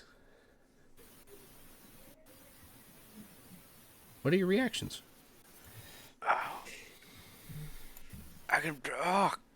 My eyes. It's bright. What is that? Okay, it's not too bright. It's like It's bright enough. I don't know. He Okay. just woke up. Well, not woke up, but I don't know. It's just warmth. It's just, finally, relax. Okay, we can do something here. It's not brutal anymore. Okay. Hopefully, we can get some answers about all this. For real, perception check. What do we see? Yeah. Should we just perception check it? I feel like we should roll. I haven't rolled in this entire actually in this session. situation you don't have to Oh. Okay.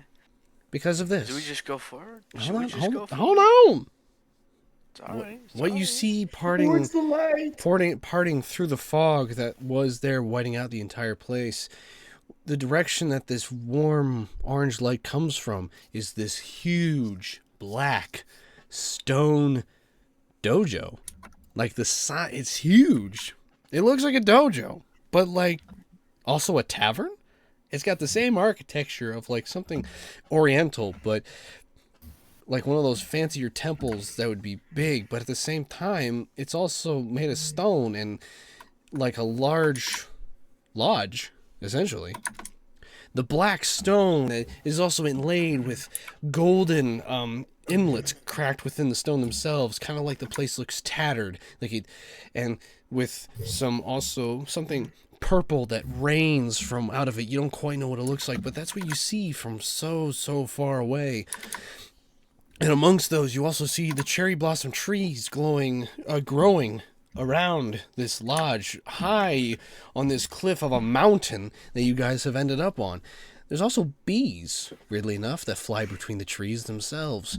They're happy little bees, but they are pretty far away and kind of noisy.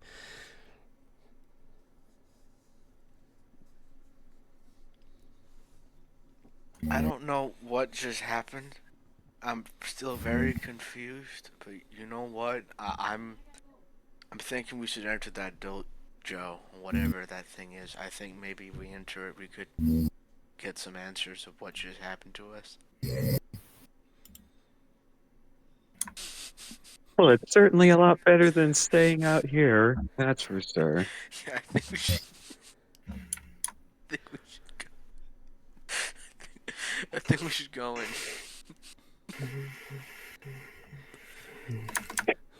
Okay. The three of you trudge through the snow itself, heading towards this huge lodge.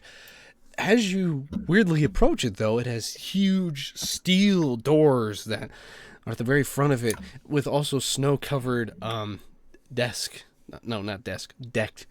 chairs and tables outlining the outside of this lodge, this tavern, you could say, that, you know, looks like people could go outside and sit on these like little chairs and such, but the doors don't have a handle. As you do approach, however, a figure in dark gray, you can't see the details, but with like a shimmer of white light around them, actually enters. The doors open and he walks in. Then they close. You make your way to the front of the door, and weirdly enough, the doors also open for you, kind of like an automatic door. Nice.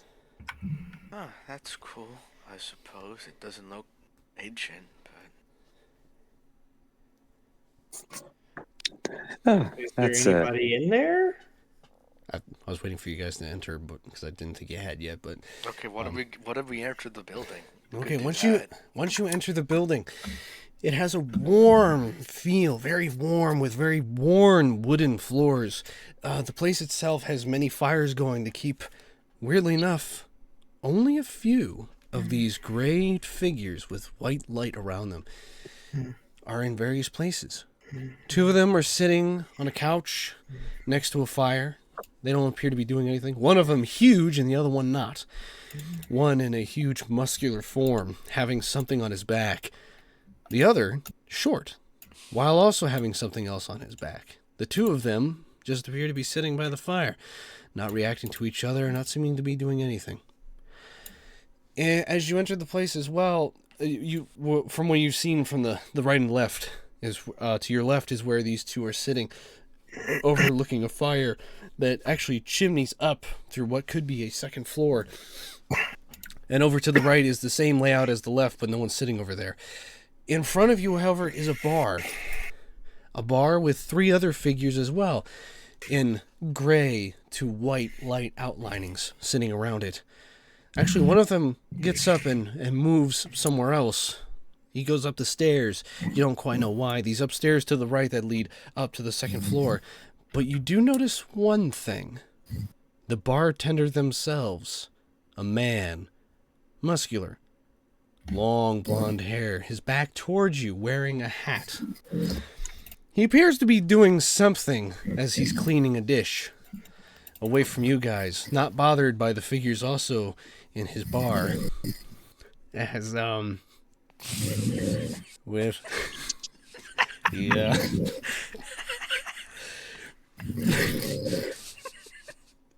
This isn't funny. I understand. I'm sorry. I'm so sorry. I didn't expect it.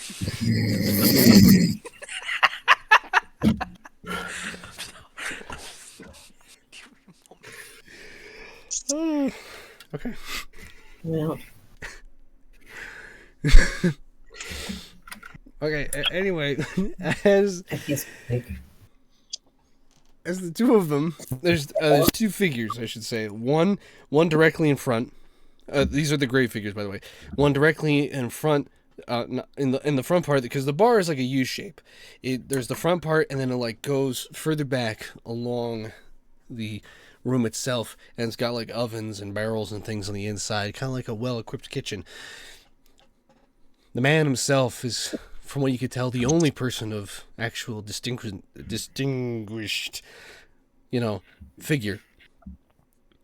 He doesn't look at you, but instead, so you finally messed with the court, huh? I wonder how well that went for you. He still cleans his glass, not facing you three. I said to him that they'd be too strong. But oh well, I suppose that makes things a lot more fun, doesn't it? Anyway. He still doesn't look at you. In fact, he walks further into the kitchen preparing something else.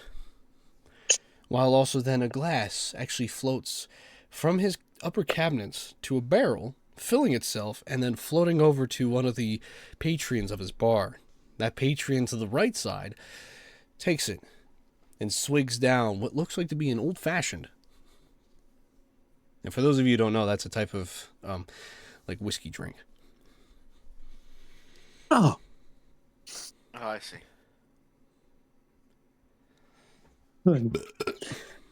at this particular moment, Endeavor is the one who steps forward, but he approaches the bar, but he stops himself at a respectful distance and stuff, and then he says the words to the bartender. He asks him, excuse me there, may you tell us who might you be, and how do you know about us exactly? Oh, I know a lot about you, Endeavor. And you, Nathan. And you, Guruk. No need to worry about me. I'm just a simple bartender right now. But obviously, since you guys are here, it obviously means that, well, you failed. But don't worry. Failed. I'm here to help you out. And then he finally turns over to you. Who you see, actually, is a rather rough-looking man. With his long, wavy blonde hair that's sort of a mess under his top hat. His top hat with a purple band and black waves, but it says S in a golden letter upon his hat. Upon his hat. He's dressed in a rather old stylish trench coat with the sleeves ripped out, but his left arm is left bandaged. As you can see, there is bits of scarring on the edge of his bandaged left arm itself. His right arm, on the other hand, appears to be fine, but both function as, proper. He has a chain wrapped around his, it's crossing over from his right shoulder to his left side as well. As he stands there before you, dressed in also a purplish tactical pants that don't really match his coat, but it is with a dark gray tank top that's underneath. But weirdly enough, his eyes, one of them purple, the other one blue, as he stares at all three of you with a smile. A genuinely kind smile. So, how'd it go? Considering the fact that you guys are here far more earlier than I had expected, but nevertheless, it happened. Yeah, where exactly is here, by the way? Where exactly are we? Well, you're at my tavern. There's only a few details that I'm allowed to give. Considering the fact that I like to make things interesting. And since that you three are here, I am here to make things interesting. Especially since the mission that you guys are on is a rather delicate one. Now then, can I get you anything? My bar is fully stocked. As you can see by my patronages here, we don't get much actual company here. You know what? I actually appreciate you asking that, because I honestly did not hydrate myself recently. So I would gladly take a large glass of water, please, if you have that. That would be wonderful. Well, of course I have water. It's kind of an unusual thing to get at a bar that can get you anything, but hey, why not? I'll take your strongest ale. I'll take anything that'll knock me out again. Well, not totally, but anything close to enough to knocking me out. I don't even know what's going on anymore, to be honest with you. A rather fine selection. Without even moving himself, you see 3 little cups in 3 different sizes. One, a steel, no, I'm sorry, not steel, pewter tankard starts filling itself with ale and floats over to Garuk. Another one, a large pint glass, fills itself with the clearest and most delicious looking water, floats over to Endeavor. The third comes in a frosted mug, and a curly-Q straw with a particularly strange light blue liquid goes right over to NK. Enjoy, gentlemen. Of course, and thank you so much. We definitely needed this. NK just snatches the drink and he just gulps it down in one big gulp. As you do that, you start to get a little like you feel very warm, pleasantly warm. It's very welcoming that you feel. In fact, weirdly enough, you feel very clear-headed. It's like something kind of just awoke inside you as you feel this. All your stress just melt away, and you just feel good. You know? That isn't supposed to happen. I'm supposed to feel all dizzy and all miserable. How did you do that? It's my own special concoction. Sometimes things shouldn't be dizzy for when you're already a Confucius person. Especially your case. It's usually Garuk? how I live my life. How's your drink, sir?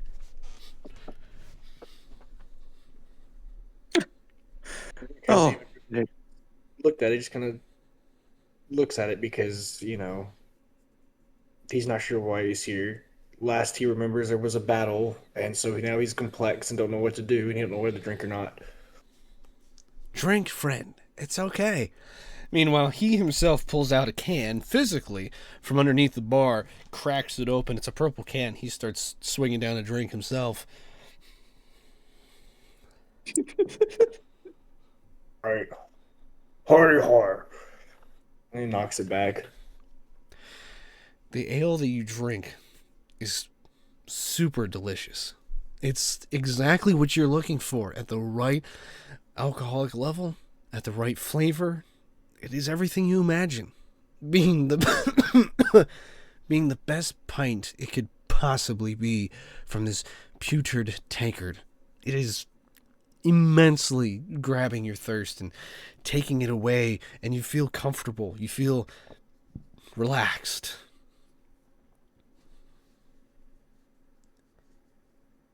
The last time I drank something like this, I got drugged. So this is a great start. You're in kind places here, friend.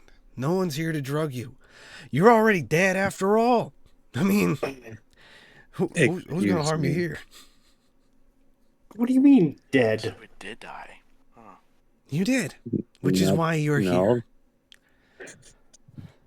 So this is Valhalla? A question at a time, please, gentlemen. I'll volunteer. I'll go first. First of all, I'm guessing you know who we all are, somehow, some way. Of course. Interesting. If you know that, then do you know how we can be undead? Yeah, I can send you right back right now. But it wouldn't really help you. Not Why in is that? your... Well, I know exactly how each one of you died. You were all shot by somebody very powerful. Or rather, I should say, the instrument of your demise was extremely powerful. You were not ready. Unfortunately, you didn't take things into consideration. There was a few odds and ends technically stacked up against you. I argued with him for so long that he was making this rather difficult from the start, but that's what he said. He said it needed to be difficult. He was like, oh, they need to learn, don't they? And I was like, perhaps not. Maybe they should learn a little bit more. You know what I mean? But here you are. The 3 firsts. And I expect to see others. Not anytime soon, but sometime. So will we just stuck here forever? No, you're not. In fact, gentlemen, I propose something. I am going to grant one request from each one of you. before I send you back into the world that you are meant to go find Princess Halafa in. She is paramount to our operation, I should say. A colleague of mine was supposed to tell his champion to tell his agent the news, but it seems that both of them sort of failed at their job, so my counterpart failed in his duty. So it's my job. Now, I could make things rather interesting. I could send one of these, and he points to to the figures in the room along with you. But I suppose that would make things a little too easy. Or too chaotic. We do have a rule, after all, and besides, one of the newer ones has actually joined in, along with the other one that was already planted. So the real question is, do you want a third? You don't even know what I'm talking about. And that's the excitingly thrilling bit, isn't it? You don't know what I know, do you? No. That's what makes things even more enlightening for this situation at hand. So, gentlemen, if I was to give you something, a power, an item... no. Instead, allow me to do you a favor. He ducks under the counter real quick and fiddles with something real quick. And he pulls out an item. A revolver. The revolver itself doesn't look, anything special. But he puts it down in front of you all with glee. This is an experimental weapon that I've, concluded would be too powerful to use at this current of time. But the real question is, do you want to choose chaos? You probably don't even know what it does. But What is that, a hammer? Does this look That's like a puny hammer. This isn't a hammer, this is a revolver. It's a gun. You shoot people with it. Yeah. You Looks do. like a hammer to Karuk. No, it's a gun. You shoot people. No, That is actually, true. it is technically like a hammer, except you don't really swing it. You just shoot it, and the hammer part just does it for you. You don't even have to swing. You just have to press one little button, and who We cares? don't need no tiny hammer. Point is, I'm guessing this is some special gun that does something really cool that we This don't know about. is one of your options, NK. I designed this specifically for you, actually. What it does is it fires a black hole. A black hole that will dissipate in 6 seconds, but it will destroy anything in about a 60-foot radius. It only has 6 shots, which means you only have 6 times to use this revolver. But of course, that's the item. You can also have a request made, and I can make it happen. Or, and this, this all applies to you two as well. You can either receive an item, a request made, or a recruitment. The recruitment being one of these other 5 gentlemen in this room. Soon to be 6, I should say, because he's coming too, but he'll come later. And there's already 2 in this universe. The question is, do you want a 3rd? Do you want a 4th? Do you want a 5th? Which would make things quite, well, let's just say he would have quite a heyday if a lot of them were included. But it would make your jobs a lot simpler. And what I mean by that is, you wouldn't be able to find Princess Halafa any easier, but it would definitely make you more even to the heroes and villains that work for the court themselves. They're rather devastating, and they are no joke. Yeah, they shot us in the head. I would say that would more of an indicator how serious they are. Exactly. You could tell by even the simplest goon was able to take you all out. All because it was simply the fact that they snuck around you all with ease. Let's see. So the question is, Mr. NK, do you want this item? Do you want a request made, or do you want a recruitment? I can only give you one. Well, okay, I can give you several more, but to be fair, I'm limiting you for now with only one choice. What's the catch? Surely there's a catch to this. There is no catch. It is just the fact that, well, if you really think about it, the catch is already you're underpowered for this mission. You've always have been. You've met 2 rank B individuals, 2 rank scouters that work for the court. And if those guys were the rank Bs, can you imagine A, S, and Z? What sort of characters they would be, you know? And you got killed by level E goons. Someone even of lower rank than Lex. Is that right? Oh, yes. But it wasn't so much the person that you fought against, it was the item that was given to them to succeed in their hunt. So, that's just the case. Before I choose anything, I think I heard that you wanted us to do something for you before we went back. Is that true? To do something for me before you go back. Yeah, you said something about a request, something like that, or... Oh, no. I am answering your requests. Oh, sorry. Yes, I personally don't have anything I need of any of you. I'm here to simply make your journey a little easier. Okay.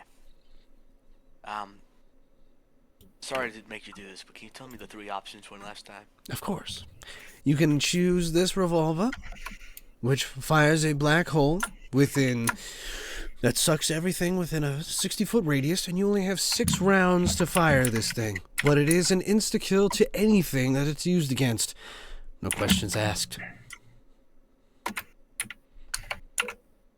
Oh, and a request? A request can be anything, from a power-up, to information, to maybe any sort of advantage you'd possibly want in this world. And the third, recruitment. One of the 6 figures... Oh, yes, I'll definitely be... Excuse me. One of the 6 figures here in this room. You can only point to one, though, and you won't know who you get until you meet them in your world. And don't worry, I'll have them meet you. That way you don't actually have to go looking for them, unlike the other 2 who are already there.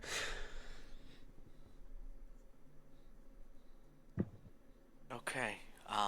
Do all 3 of us get one request? Yes. Okay. Well, that is if you choose to have a request.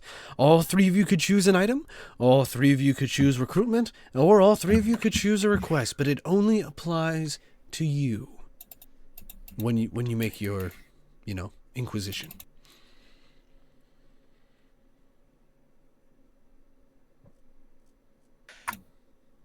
Given the information that I know, I would think the best bet would be...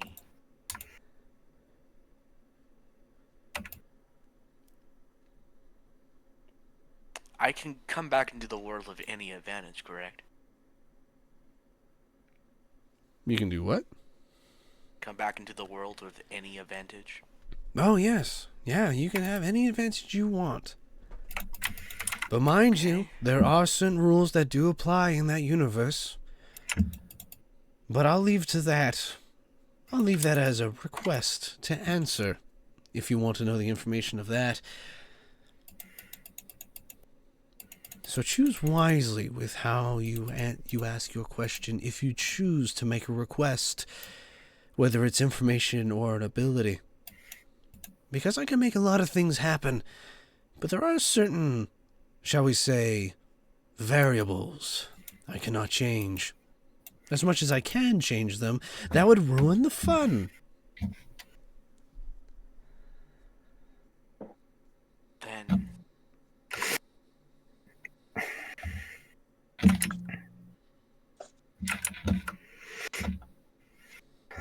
Then I request for us to know where this princess you mentioned is about. Because if we need to look for her, I think that would be a great start. At least know where to look for her.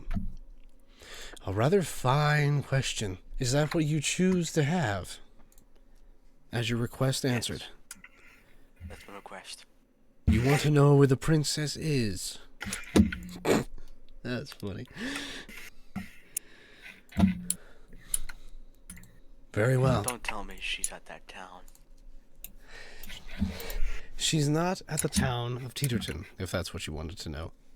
Her exact location is Paddleton. Paddleton. What's a Paddleton? That's all I can answer for you. I have answered your request. And as he says this, the revolver disappears off the table, and he turns towards Endeavor. Endeavor, I know that you're more of a pacifist. You don't like to get your hands dirty, and when you do, you simply prefer a machine to do it in a giant spaceship the size of a few universes. A rather interesting, way of transportation, a little out-stylish if you ask me, but still quite useful. Question is, for you, the item I thought of giving you wasn't quite good enough, so instead... That is a lot of typing. Anyway, what do you want, Endeavor? Well, I was honestly thinking about it a little bit. I was going to ask one thing, but it seems that NK already asked it for me, so I no longer need to think about that one. Although, let's see here. Well, now that I'm thinking about it at the current moment, it would be nice to have my TASP pen back, but I have no idea if I should be requesting that or something else that would be considered more important in this current moment. Very well. I can come back to you if you wish. Yes, thank you. Please, let someone else have their. You may speak with the next person. I'll let you know later. Of course. Then he turns and faces Garuk. Now for you, man. I know yourself as a paladin who enjoys a bit of hammering, don't you? Yeah. Hammer time. I like the sound of that. Definitely a man of my style. Although I prefer to get my hands more dirty than with a hammer. But if I had to choose a weapon, a hammer is the most fun. But the real question is I sense something else from you. A change. A change in how you are, who you are. And I'm not talking necessarily you, sir. I'm talking about the person who controls you. But that is one idea that is one request I can make true. I can also give you an item of which you want. Because originally I did have another interesting weapon of choice to hand you over, but then I realized perhaps not. But I'll perhaps give you a sneak peek. Shall I? As he does, next to you, a large hammer, a large axe appears right next to you.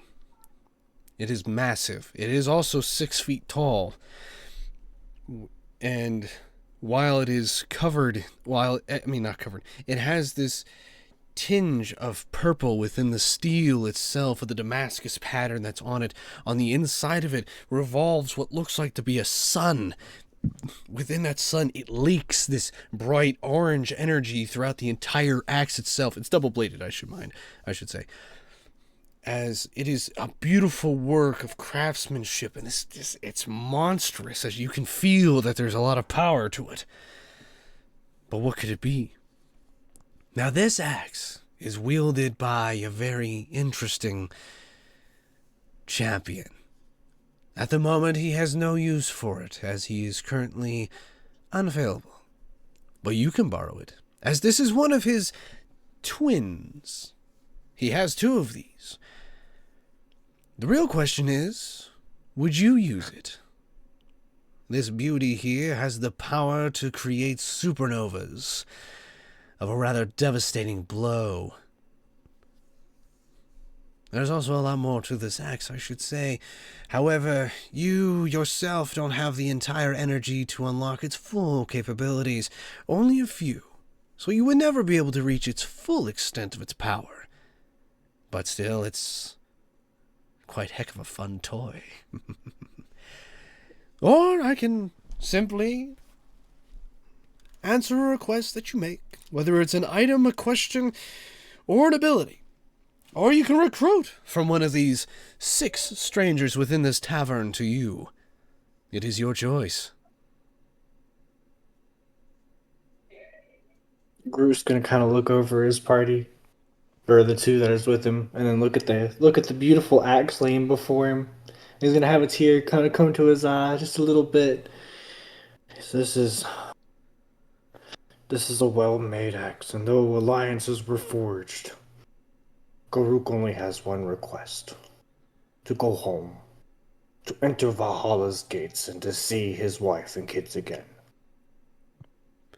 You wish to be fully gone.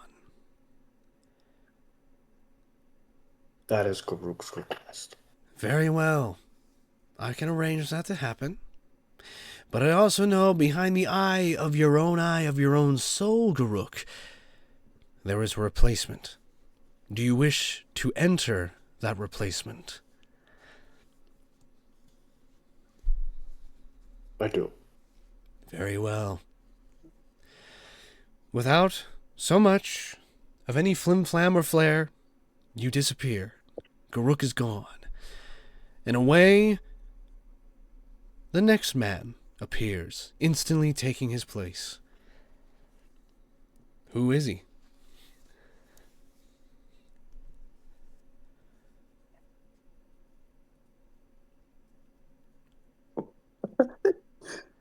Come on, man. You told me you had this paper ready for me.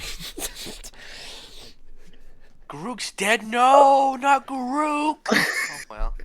I'm gonna miss him. I'm gonna miss that big guy. Do I have the paper? I was gonna say, I don't know. I don't have your paper. I don't even... Where's the paper? If this character doesn't have the same amount of aura as Garuk did, I'm gonna be so mad. I'm gonna be so angry.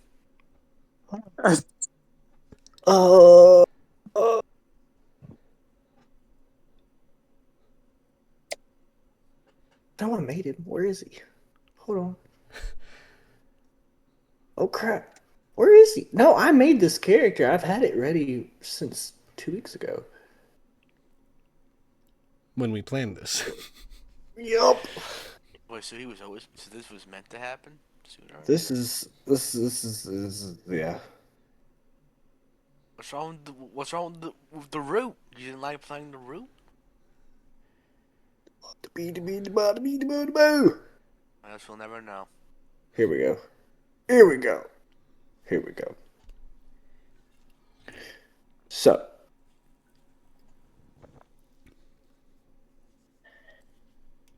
Let's see. Yeah, this is him. So he is a half elf brigand. Rogue, more than less. He's probably 5.5 feet tall, dark brown hair, blue eyes, pretty much to himself, but not afraid to take charge, take lead, extremely smart. He carries a dice set with him, stuff like that. Not afraid to get himself into trouble, very mischievous, knows how to be a thief, and all those good things as well. What was his name again? This one is named Brigand. Where's his name? Lord have mercy. I'm struggling. Hold on. Marinoa.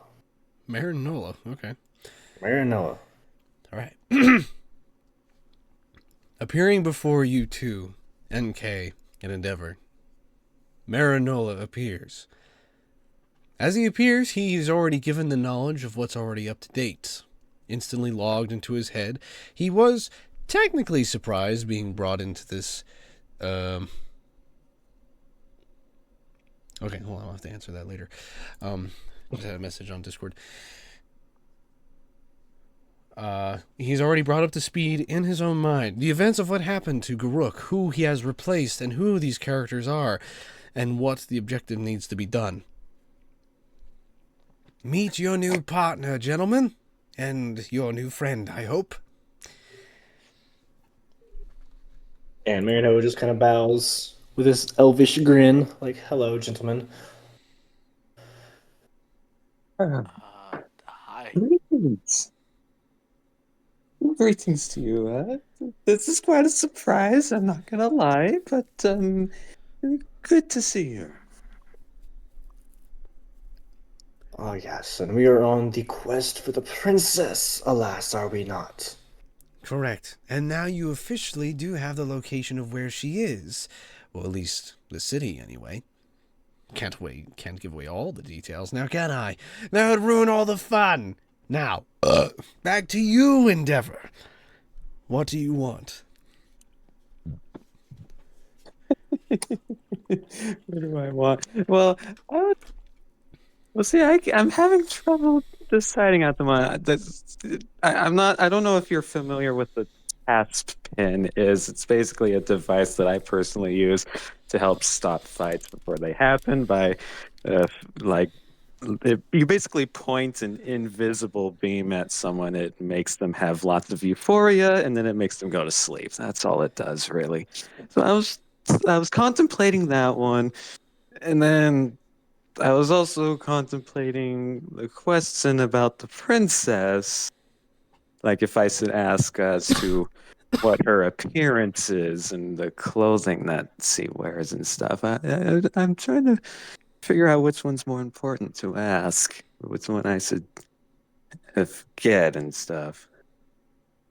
It's like an insight roll. No, there's no rolling required here. Oh. These are requests. There is no need to convince. I'm only here to help. Now, Endeavor, I know you are a huge pacifist. You do not like violence. And that is an extraordinary trait. But I will say this, that pen of yours would not really help much in this universe. A lot of the people that you will face are extremely strong, and they will resist something like that, thus making your lives much more paramount when it actually comes to combat. I highly suggest something that would be more recommended for combat, or at least something more overpowering in the style of defense, perhaps. Now, mind you, I will admit 2 of my agents have already been deployed into your universe. The question is whether you can find them, because while one of them is already placed, the other one has been randomly placed. I know where he is, but the real question is, do you want to know where he is?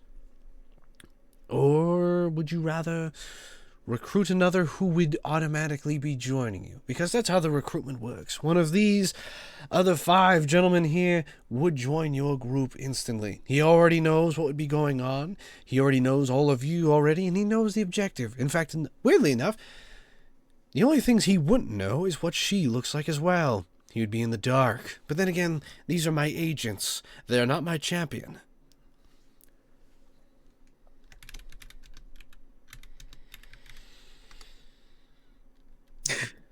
Okay, so now it's down to do I ask for the location of one of the troop members that you just mentioned of, or do I ask about the appearance of the princess? Now that's the one that I'm struggling with at the moment. Hey, NK, do you think you'll be willing to help me out? Which one do you think I should pick in this moment? Which one should you pick? Let me think. What's your 2 options? Do any of you gentlemen care for a refill on a drink while you think? Why don't you instead... Yes, I will allow this. You can interview the patrons at my bar, see if they will help you or not. I mean, they do have their own opinions, they do have their own personalities, and they do have their own, shall we say, goals. One of them would be very intrigued to help you. The others, perhaps not. The other one would probably...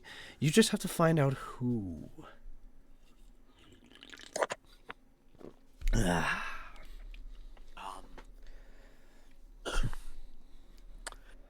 Is there an option that we can just pause this and do this next week? Because, like, everyone's, like, gone.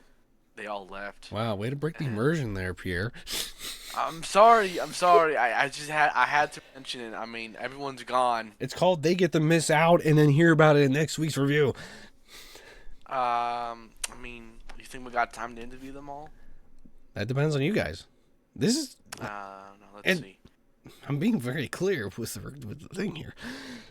I'm sorry. Stop being mean to me. I'm new to this. You're being mean to me. Oh, You're yeah? harassing me. You're harassing me. I will not take this harassment. I will not stand for this. You know what? How about this? We'll interview them, and then we'll make a decision, and then we stop there. Because I feel like it's more fair than just quitting here. That is up to you, gentlemen. That's up to us. But this is also... What do you guys think? It's really more up to Endeavor, remember? He is the one that is making requests. Not so much you. He's asking for your advice, but it has to come from him, whether his decision is to follow along with these ideals. Okay? Okay, well, it's all up to you, But Tarkin. refills are free. Refills are free, gentlemen. You need not pay for any sort of food or drink here. I do provide food, after all. I will take my first drink, good sir. I appreciate you. What would be your drink? There's an elvish wine. I don't know if you've heard of it. I don't know if you know the tongue. It's Sporklana. Do you have any Sporklana on top? I believe I can have that arranged. As he does so, Splendid, sir. a wine glass of a pure crystal and really fine, delicate detail instantly fills itself from a bottle floating above it. It's a red wine, by the way. Yeah, I know. I'm trying to make this artiste. Anyway, I was gonna go with red anyway because that's the obvious one. As it pours, it is a divine, deep red, rich with smell and flavor. You can already sense out of the bottle being poured right in front of you, just floating there. As it finishes pouring, it does the fancy swoop up with the wine bottle, letting the one last drop plop into the glass, making the glass actually ring, and in a wonderful note of the ring itself, and then floats over to you. He's going to bring it to his lips and... yes, this is the stuff. I thank you. And there's plenty more where Now, that come what from. is your decision, Mr. Endeavor, sir? Wait, I'm sorry. Were you addressing a question to me? I heard my name. What was it you were asking? I was just simply saying, sir. You've been left with a decision. What shall we do? Yes, that's what I have to. But me and NK are gonna discuss with each other because I'm at a crossroads that I don't know what to pick. And so You know what, I'm- Endeavor? I think I'm gonna suggest something to you, and I think it could be really helpful. I don't know if this is allowed though, but Mr. God, I'm gonna call you Mr. God because you. I am not a god. You will not beseech me as some sort of high-powered being. There is only one man for that. I, however, am a little different. But I've never given you my name just yet, because to be fair, that is to remain a secret among you all, although there is one big clue that is, shall we say, implanted in front of you already. Okay, what about Mr. Nice Man with long hair? Is that okay?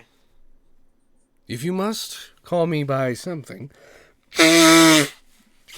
Okay, I'll call you Mr. Nice Just- Guy with long hair. I was going to give you my name. I just had to blow my nose. Oh, what? You said you couldn't give me your name. No, I couldn't give you my name. I was going to give you a nickname. Give me a funny nickname. Call me S. Okay, good enough. S. All right, so how about this, Endeavor? How about this, S? Can we have? Could there be like a shield we can have that could reflect almost anything? You could. But how would you like this shield?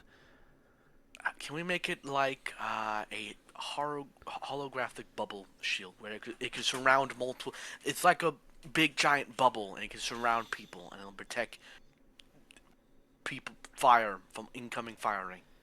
Sure. Yeah, that can be easily arranged. But it is up to Endeavor to decide. It is his request that must be answered. Well, that's the ball's in your course, Endeavor. Okay, NK, that's actually something that could really help us out. It would actually be something that would help me be able to contribute, even though I'm not technically, I'm not really a combat-oriented individual, but I would be able to provide defense and help to others. So that would be a really good idea. And then, although it's just as a so I appreciate that idea, NK. And do you think I should go with that one, or should I ask this guy, this individual here, who like what the appearance of the princess looks like? Did you have any thoughts on that, or anything? Did you just refer to me as some guy next to you? I'm standing right here. I mean, you are technically some guy. I'm a little insulted there, you know? It's like, Well, you're some guy that's really nice to us. Really appreciate your help. Please do not kill us. I'm dead. I've died like 2 times before. Don't do it, please. I'm not going to kill you. That wouldn't be any fun for me. Let me ask you this, Endeavor. Do you prefer to be a defender of your team? Or would you rather do contributions to your team? Let's say I was to give you a portable workbench. Something for you to mess with making little devices. Things like that. Perhaps your skill set would be there. Or perhaps instead I could give you an ability added on to your already modified bioform that you've changed numerous of times already. But that's just me.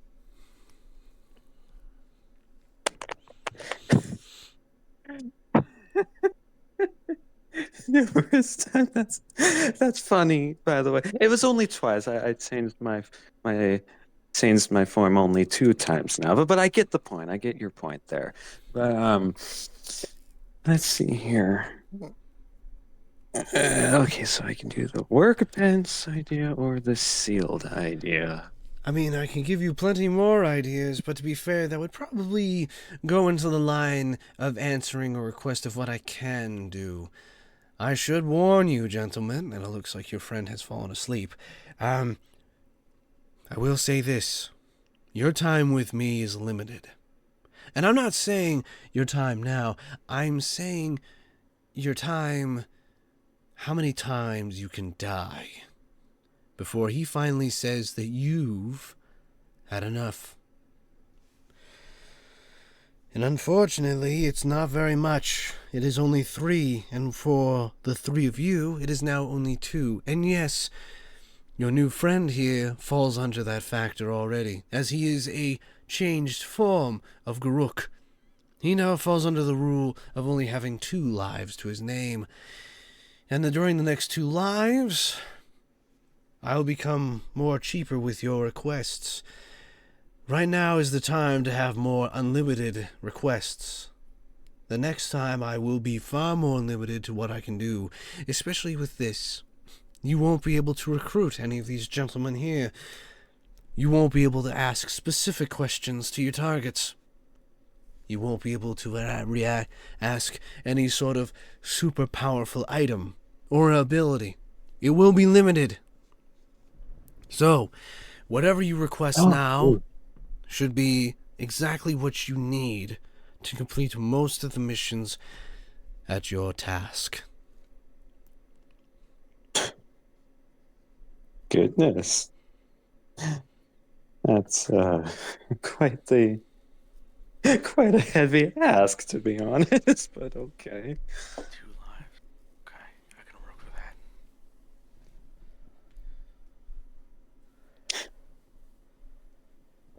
that. Okay, NK, what? Let's see. Do you think so the idea that you mentioned, do you think I should still go with that, or the, I don't know, the tool thingy, bents, whatever, or should I go with that? I believe we should have something that should benefit the team now. As much as I don't like working in teams, I'm feeling it's going to be the only option for me to actually get out of this alive, so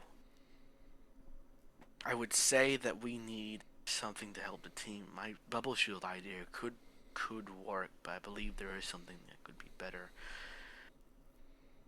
How about this? Can we have it so that when you're inside the shield, it heals you? Can that be a possibility? Yes. Okay, that's interesting. It's very good news.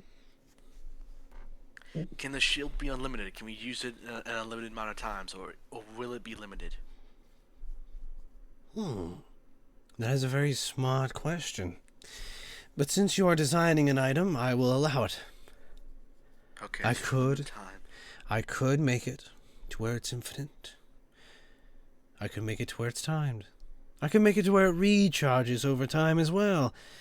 The question is, what would be more fun? You know what? I think I'll grant the idea, if you choose to go with this. The shield can be up as long as you need it. And it won't need a recharge to restate itself. But know this. Once it breaks, however, it cannot be used again. It breaks? Like it's able to be broken? Well, that's for you to find out now, isn't it? Find what exactly would be its breaking point. Now that is where the mystery of my little ideal chaotic sense comes into play. You won't know what would break it. You don't know when, and you don't know how. But you can still keep using it. Or could you? Because you don't know what could destroy it, and that'd have it be gone forever. Everything I give you is exactly as you request, unless you make it too vague. Then, once it becomes so vague, I add certain variables to it to make it more interesting.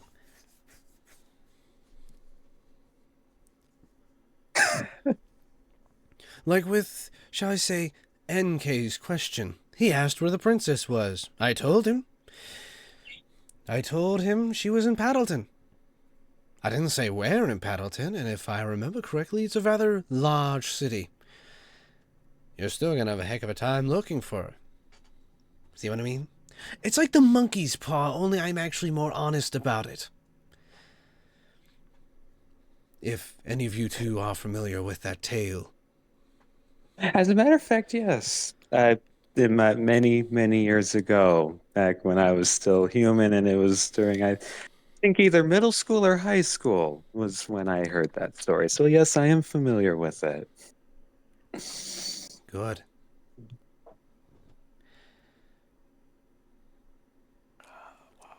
But this is very important. This is the only time for you to get a huge advantage for your team or for yourself.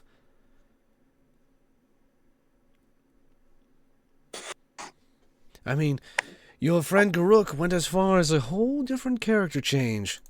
So what does that actually tell you what else I can do for you?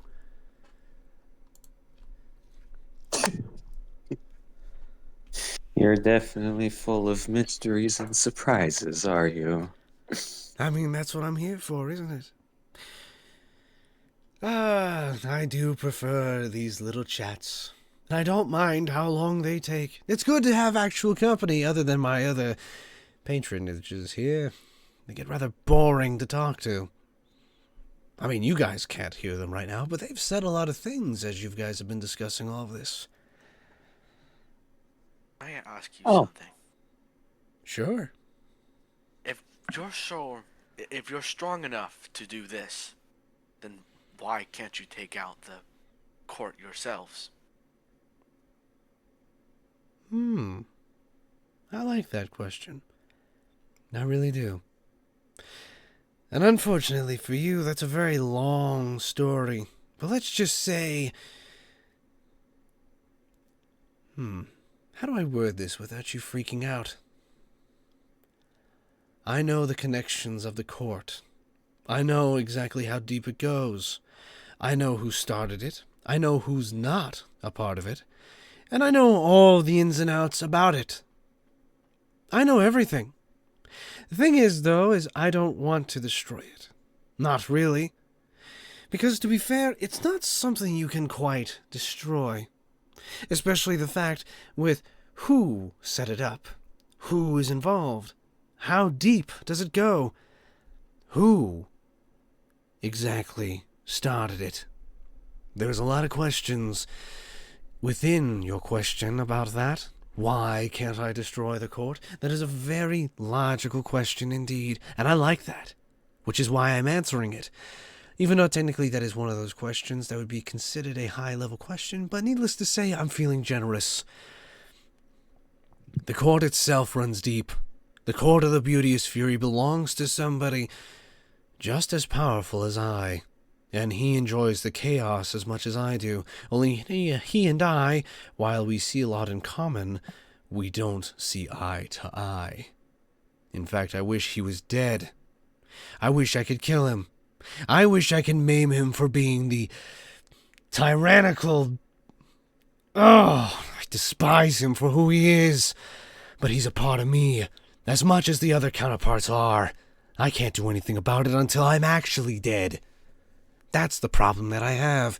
You see, funny enough, you two aren't on the level, aren't anywhere near the level as I am.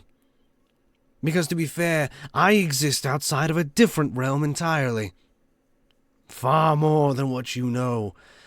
Far more than what you could understand. Which is why I'm able to do so much easy tasks within this plane. And yet so little where it matters. Essentially, I can't win against who owns the court, but weirdly enough, he can't necessarily make it too far either. If you really want the answer, you are our pawns. A rather interesting little game me and my other counterpart have going on out of the other counterparts that are also in play. In fact, one of them is in association with one of your friends as well. Remember the dream he mentioned last night? Yes. I do now, since you brought it up. Well, to be fair, he only talked to the champion. The champion of the counterpart who runs that man. I, however, am a counterpart. You see, we all work a little differently, each counterpart. But then again, I'm going probably too deep for now. A lot of things should be kept in mystery to keep things in play. But there is one request that I will not grant. But so far you don't know what it is, and I don't think you'll ever guess. So therefore I don't need to say. Now, have you come to a decision, Endeavor? Could interview all of these figures to see what they can do before we can make the shield bubble choice, but that's up to you. Do you think that? Well, okay, and like NK, but do you think, like, okay, you so we go do that suggestion? Asking these other people here first before doing that? Is that what you're suggesting? I believe if you want to know what our true options are, we should look at all of our options, and that includes these figures. You know, they might have some super powerful ability that can kill these guys in like one hit. Who knows? We're Now, going to find out. I am going to say this because I revealed so much lore of who I am. I mean, I haven't revealed all the lore. In fact, I've only revealed about 5%. But the fact that I've revealed 5%, I'm only going to limit you to interviewing 2 of the patronages in my bar. Only 2. Therefore, you can only make your decision then. But it will not count towards your request. You are free to interview only 2 of the patronages in my bar. The agents, I call them. And I must remind you, 2 of my agents are already in the universe that you've just come from. So you'd be adding a 3rd, but the 3rd one would be working with you directly. Rather than being found, I should say. Because the other 2 are hidden. One is actually waiting for you. The other one, however, not so much. Okay. Interesting to know. Mind you, I should say that each one of my agents is extremely powerful. But they do come with their quirks. Don't we all? So do I. Okay. Give us our line of people. Let's see. Like, who can we choose from to interview? That is your decision to make. Okay. And you can only base it off of the sudden silhouettes that you see in front of you. I might just play Eeny, Money, Mo and pick one, but I'm feeling it's a bad idea. To help you to understand how these people are lined up, there's still the guy to your left at the bar. There's still the guy also to the right, around the corner as well. One of them had went upstairs and hasn't returned, and there's still 2 on the couch sitting next to each other.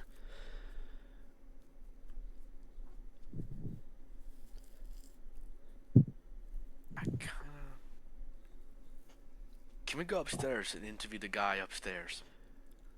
You may. I believe I want to do that. We should do that. Endeavor, me and you should do that. We should go upstairs and interview that guy right now. All right, sure. Let's try it out. So do they just walk upstairs and find the guy? Yeah, they can walk upstairs. As you... hang on.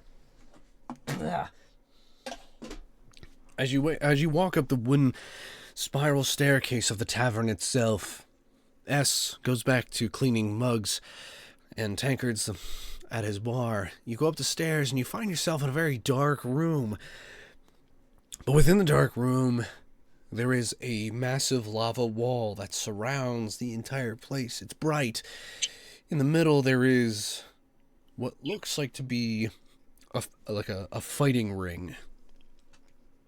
Within that fighting ring, there's also rooms. I should say, when you come up the stairs, you're facing the wall. As you come off it, if you turn to the left, that's where you see a line of rooms that also are in the warm log patterns of the place. And with that, and then kind of like behind you, that's where the fighting arena is.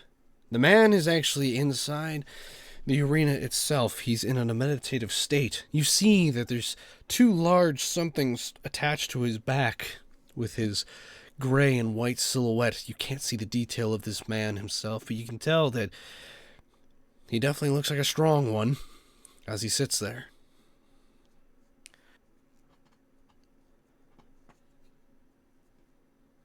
Okay. I'm just gonna walk up to him. Excuse me, sir. Or ma'am. I don't know who you are. I am a man, he responds. His appearance does not change. Still hidden. You can tell he's a very muscular man, I should say, from the silhouette that he has.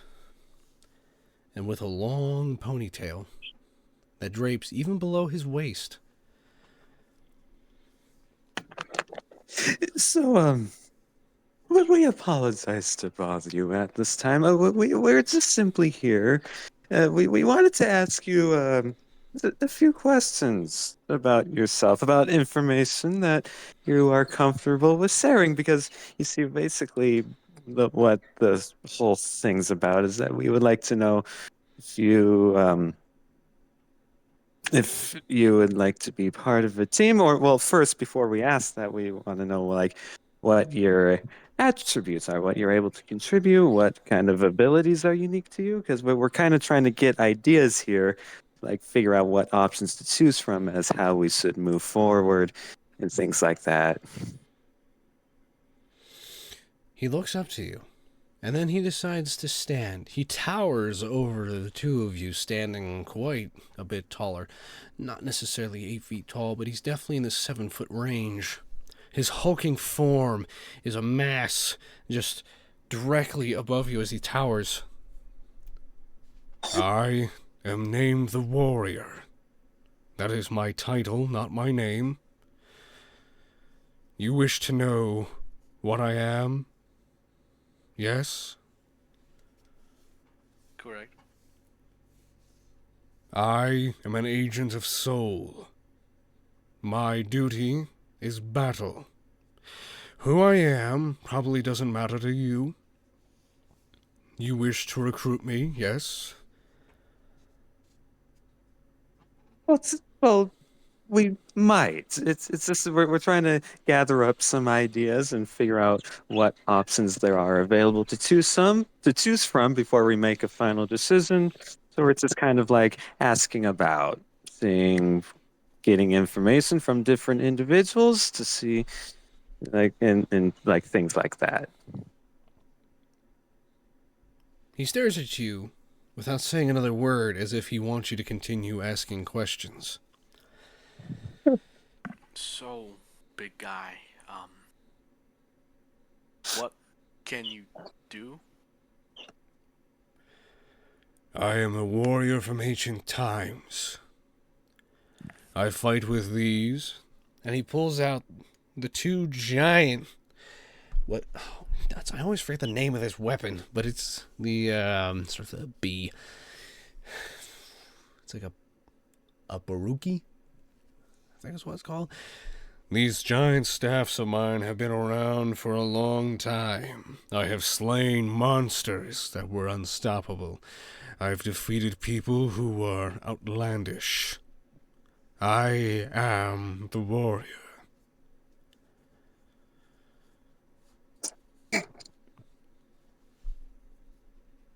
Oh, those sound very important, and it also sounds that you are very much very formidable.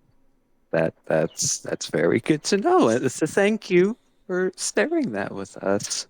By the way, is there anything else, NK, that, like, anything else we should ask him, or is that pretty much it? Do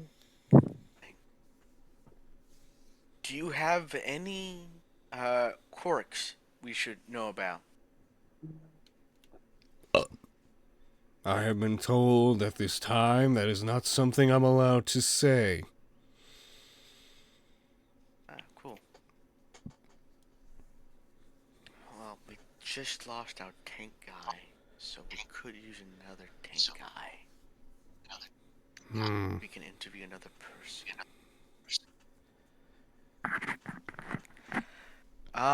Okay. I think that would be all from you.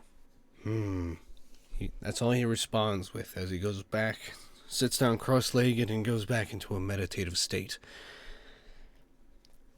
I swear, this is one big crazy simulation. Okay, anyway.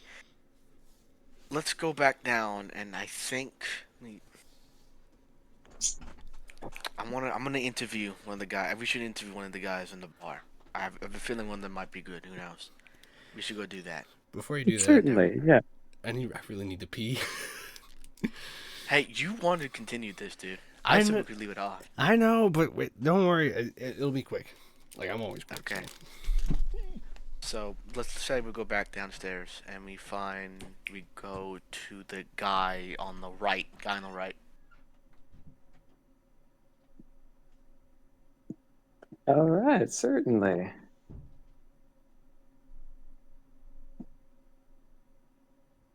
I think he went to go pee. Oh, okay. I don't think he just heard this. We'll see if he comes back. Tarkin, please make a choice. I need you to make a choice, dude. I don't know. I don't care what it is. Just make a choice. Well, it's like I wanted to go with the sealed idea, but then of course the guy behind the bar is like saying all these things. It's like, wow, okay. I feel like the shield idea is a good idea, but we just lost our tank guy, and he didn't even get to do tank stuff. So now I'm thinking, okay, if we just lost that guy, we could take the warrior, and he could be our new tank guy. Oh, okay. If that's your suggestion, we can totally go with that instead. You know what, Tarkin? If you were in my position, if you had to choose between getting a shield bubble that could heal your team or getting a guy that can tank the damage, who would you choose and fight at the same time?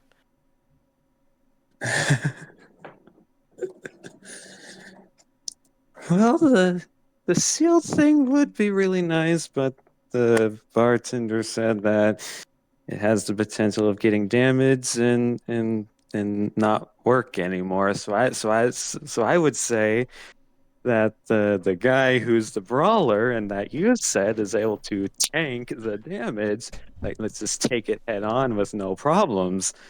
And that would be a better alternative, I would think.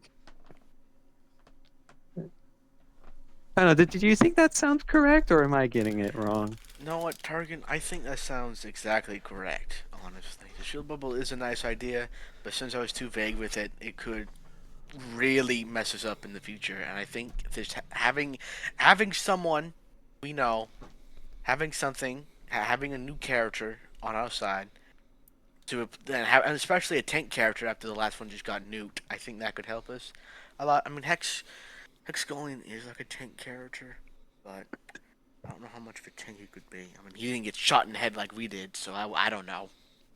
A rather interesting development, gentlemen.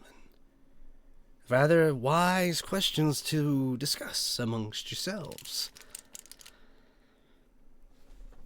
Okay.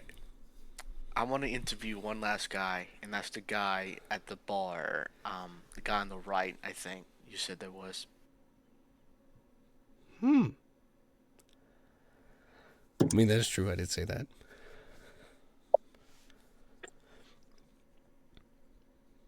Do you actually go through with this? Yeah, I mean, if we got the option to, we might as well. I don't see why not. Okay. You approach the bar on the right-hand side, the man who had received the old-fashioned before. As he sits there, drinking another old-fashioned and smoking a cigar. You can see that only the cigar and the old-fashioned are the only things that are like actually highlighted that you can see via color and such. He's hunched over. He definitely,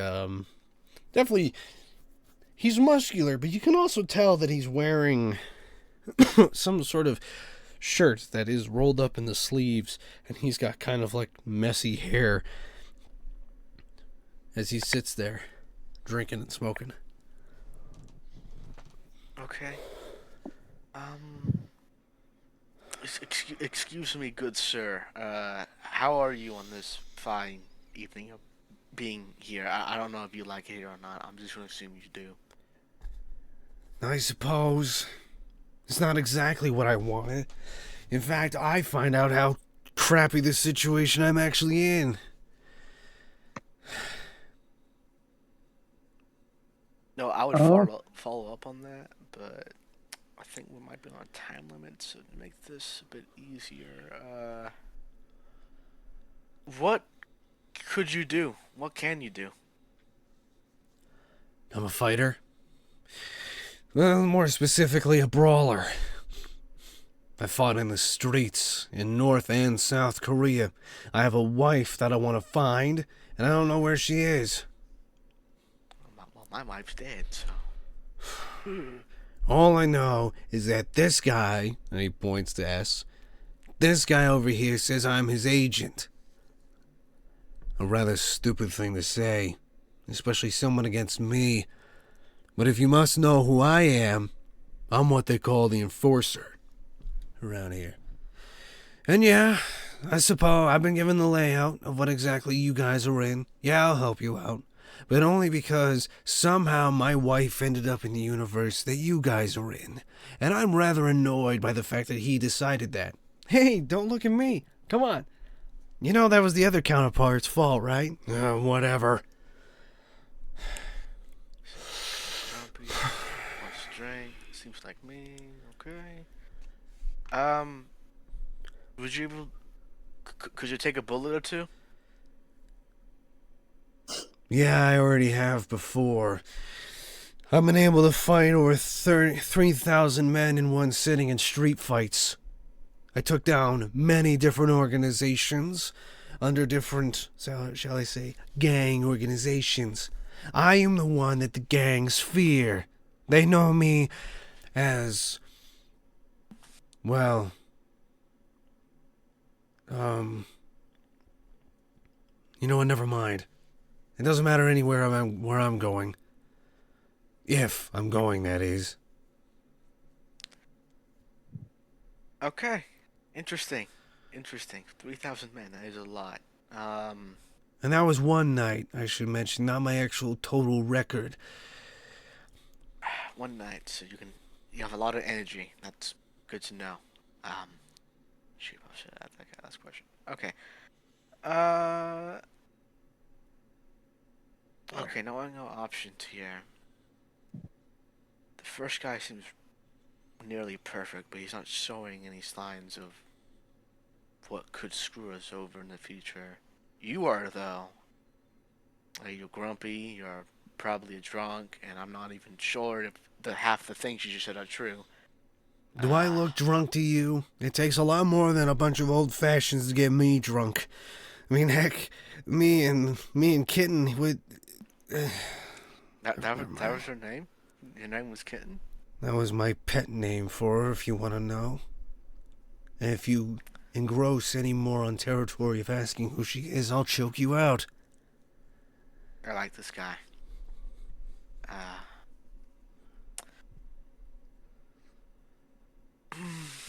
This is a hard choice, actually, because either of them would screw us over and we wouldn't know how. But, I mean, we already have been screwed over because we got shot in the head, so at this point, I would say just gamble and take our chances. Yeah, that's a good point, actually. Okay, the first guy seems too perfect. I believe there's something about him that's going to screw us over hard that we don't know about. You mean warrior? Nah. Yeah. Nah, he wouldn't do anything to jeopardize your mission. He's kind of boring, though. Comes from one of those, like, martial art universes and such.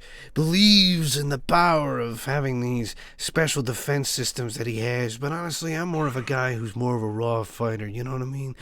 No need for the magical hocus pocus that he possibly has, whatever blessed abilities he's got. Like, yeah, sure, he can move faster than light, but me? Nah. He lacks real style, real bred in the streets, real survival instinct. Well, okay, I guess he's actually better than me in every aspect, but he doesn't have any style. Plus, he doesn't know streets. All he did was ever fight was monsters and beasts and really overpowered people. That's about it. Okay, I have a feeling... Okay, it seems like the first guy is really good, but... Screw it, why not? Let's gamble, take our chances. we already discussed this before, and I believe me and Endeavor believe that we should take the first guy back with us. I'm gonna go back to S, and we're gonna make our final request. Wow, after giving the information that from me, a little harsh, dude. You know what, dude? I'm sorry. I'm sure your wife. Hey, how about this? I'll find your wife for you. I'll find Kitten. I'll bring her here somehow. Actually, I might just have to kill her because that's how we ended up here. I mean, we died. You harm her hair on her head, and I'll tear you apart alive. Okay, sorry, but I mean, Nah, wait a minute. You just threatened my kitten. I don't know if I I can let didn't that slide. I didn't threaten her. I said I would kill her so that you could see her again. Because I if don't we know. died and came here, And he come throws on. his glass. He's like, them be fighting words, Invisible Man. I don't need to see you to pummel you, do I? And he stands up, and he's definitely about 6 feet tall, and he's very mad with the way that you've just with the way that you've just acted right now. Meanwhile, S is just shrugging his shoulders, like, you brought this yourself. As he still just kind of cleans glasses and whatnot. You saying that I can't handle myself in a fight? You want to know the real ordeal, Invisible Man? Or should I actually say your real name still, Nathan? Because the funny thing is we're given almost the same exact information that S got, except for a few details that I wish I could know about. But the fact is, I am one of his agents, and I'd rather not be, but I'm stuck with it, aren't I? Now, you want me stuck with you? Is the real question. Although, wait a minute. Hey, S. Didn't you say that Hell Haunter was already in that world? Yeah. Yeah, he is, actually. Huh. Now that could be rather fun. But I'll tell you this.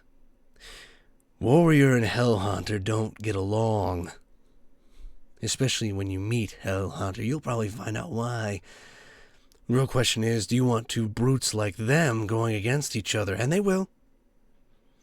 Because, as far as I'm told, none of us agents are exactly stable.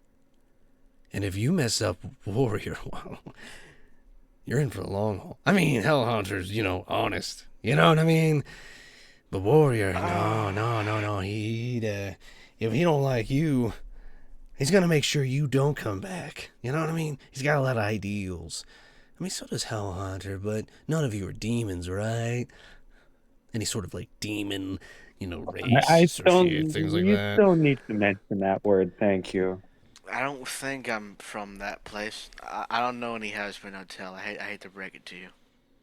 Then you're safe with Hell Haunter. I mean, he is a hero of the people, after all. He's a little miswired in some places, but he's usable. But he is a loose cannon. Yeah. Well, he sounds like an individual to stay away from at any possible time. So I will definitely be keeping my distance. Are you saying are you afraid of us, furry man? Are you afraid of us agents? Well, that's rich. Well, That's the very way rich that you're indeed. describing yourselves and describing others, it gives me reason for pause and for caution, It's a natural response. Natural. You know what's natural for me? Making sure criminal scum don't walk alive.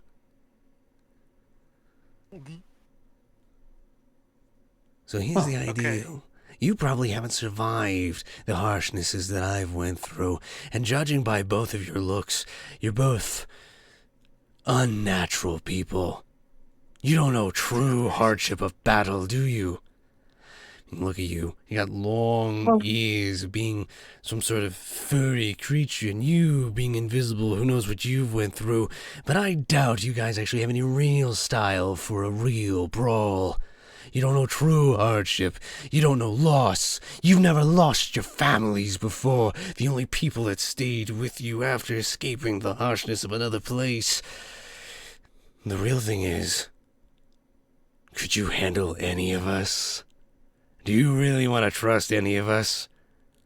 Any of us agents? I mean, I heard from S that you can only interview 2 people, but to be fair, there's only one of you here, one of us, here.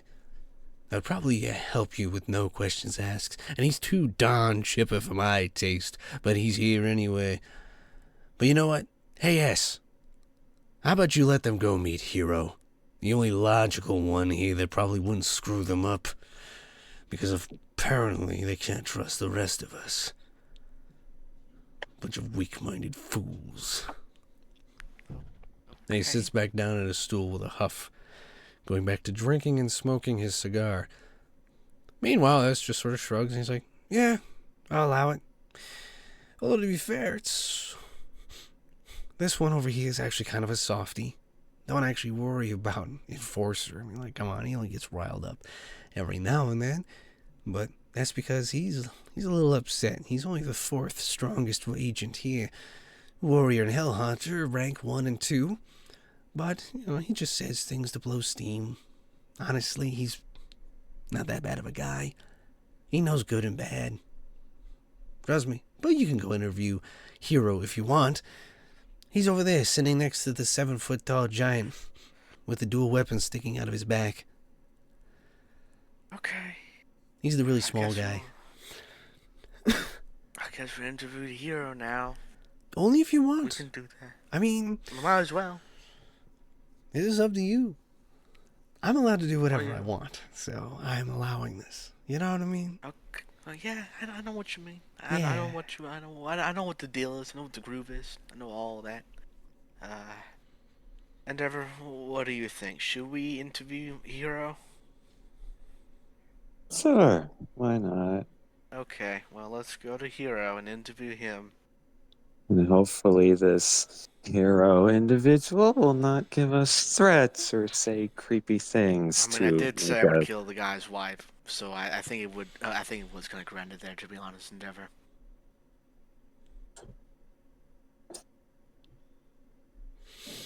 You walk over to Hero, who you suspect is, Hero, as he was pointed out by everyone at the bar. He sits there with the big guy, and he's drinking a coffee. Funny enough, you can only see the coffee in his hand as he's sipping it. He also looks to you as you approach, and he waves. Hello. Hi, there, Hero. You look the least threatening out of everyone else here. Oh, wow. What makes you say that? Reasons. Anyway, let's get into the bread and butter of things. What can you do? That's such a direct question, but, well, I mean, I'm well versed with using a lot of my skill set.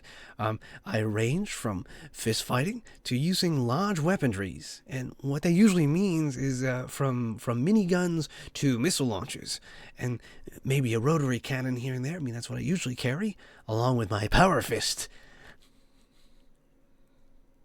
Wow, that actually sounds very impressive. I like the sound of that, especially with the types of weapons you just mentioned. I'm kind of like an amateur historian, so I really like reading about those things. Well, when you grow up in nuclear wastelands, you sort of work with what you've got. You know what I mean? Oh, absolutely. I couldn't help but overhear that you've upset Enforcer trying to murder his wife. Trying to send 5 to him to make him happy, but okay, I guess shooting your wife in the face is like offensive. Okay. He has a right to be mad, you know. Hold on, give me 1 second. Gotta answer the door.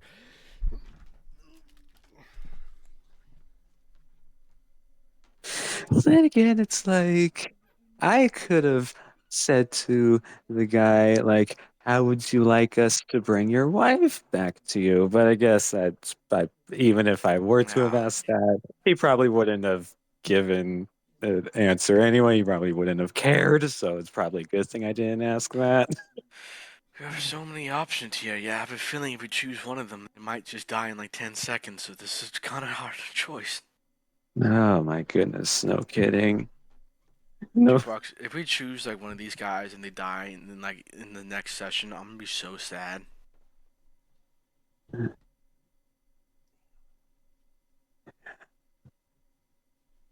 spent like at least a good hour on this alone, trying to choose what we should pick, and it's currently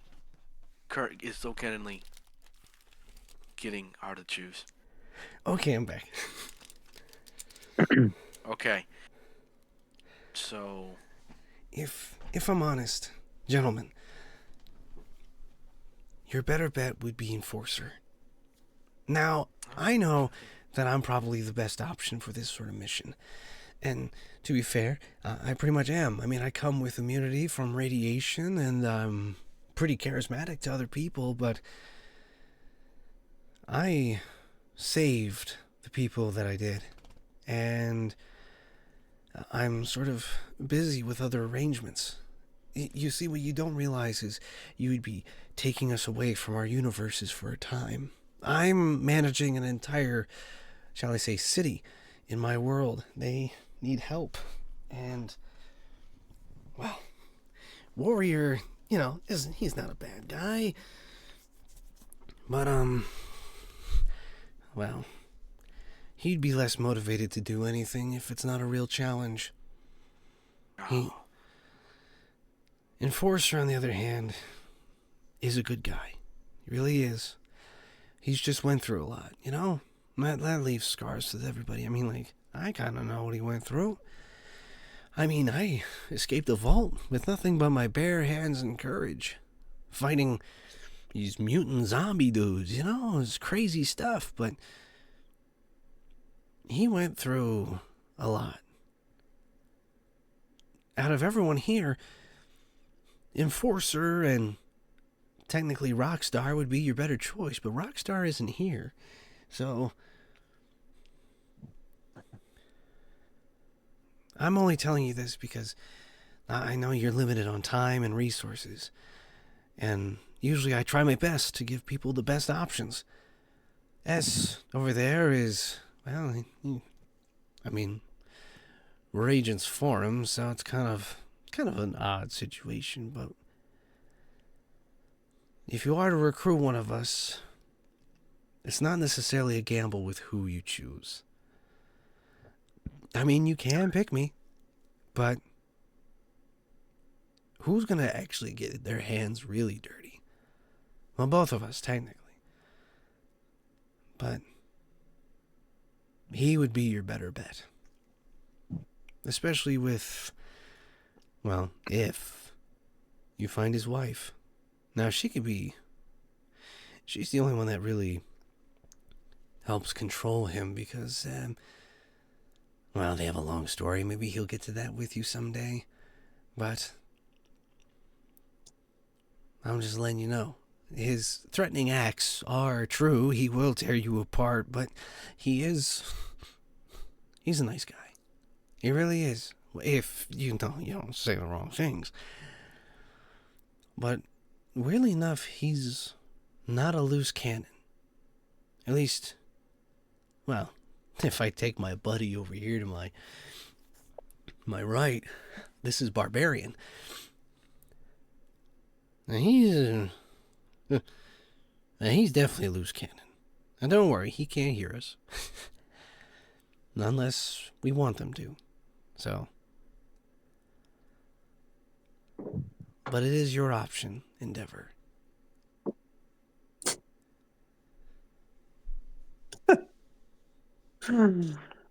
Well, thank you for the information and thank you for sharing us those details. That really helps out.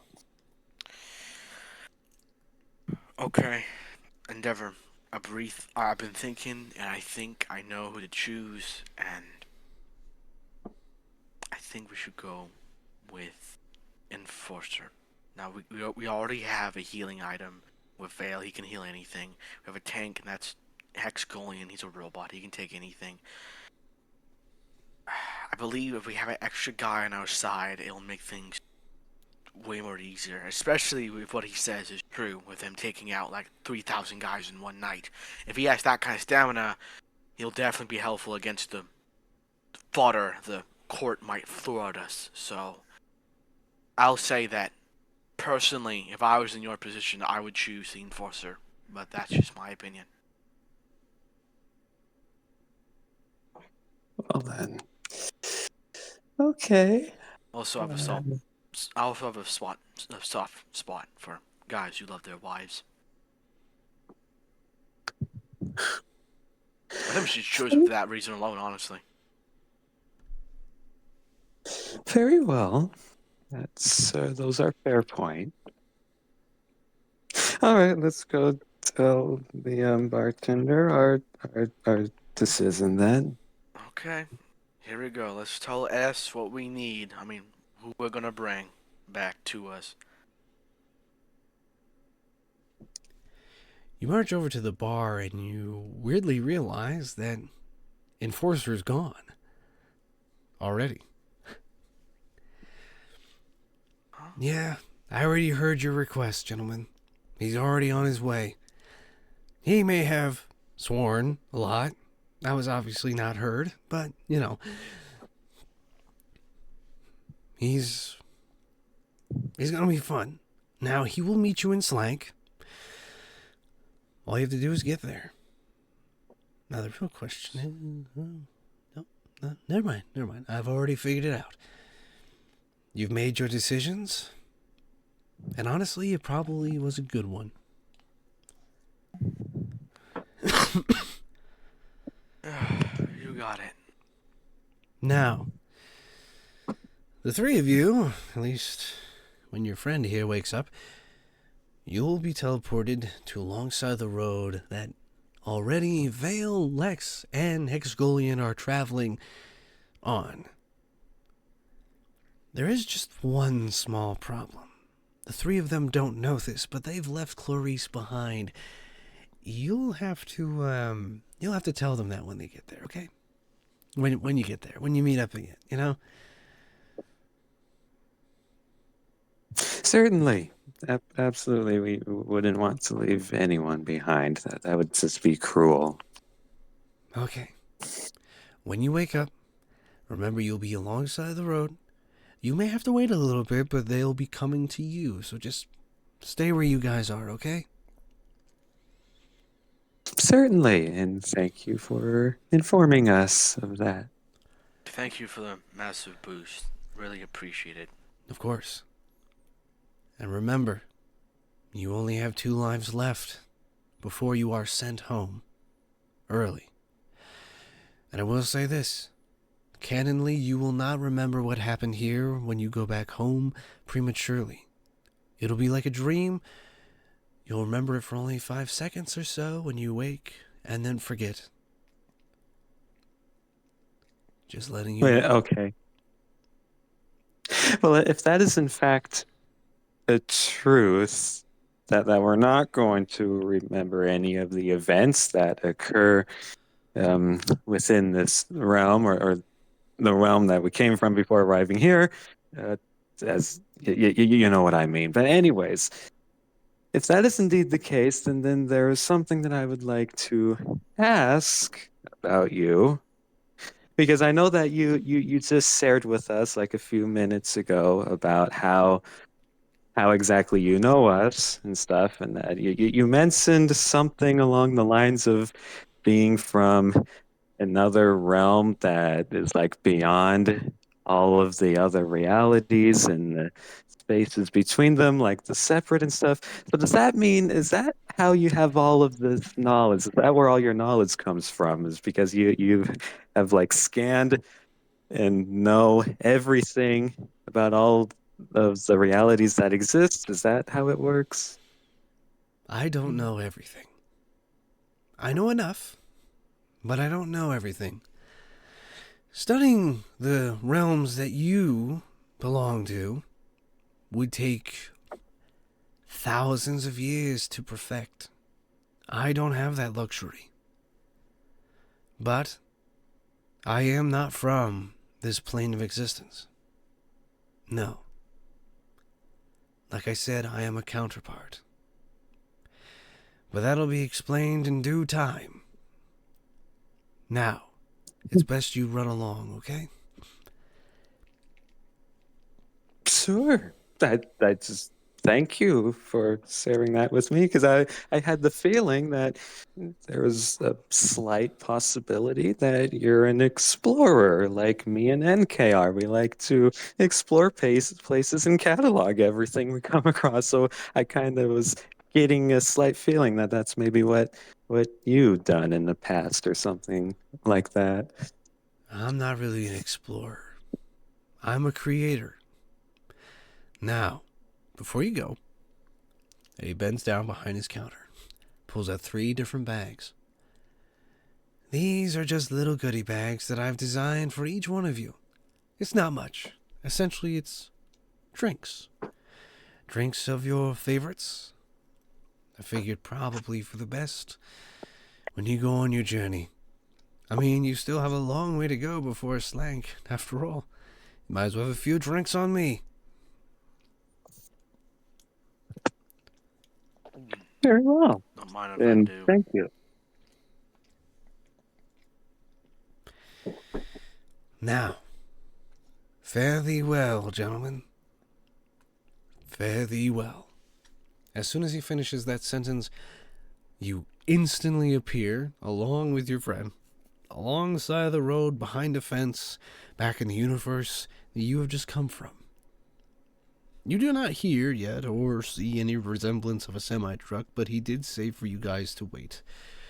That it would come eventually. And that is the end of the session.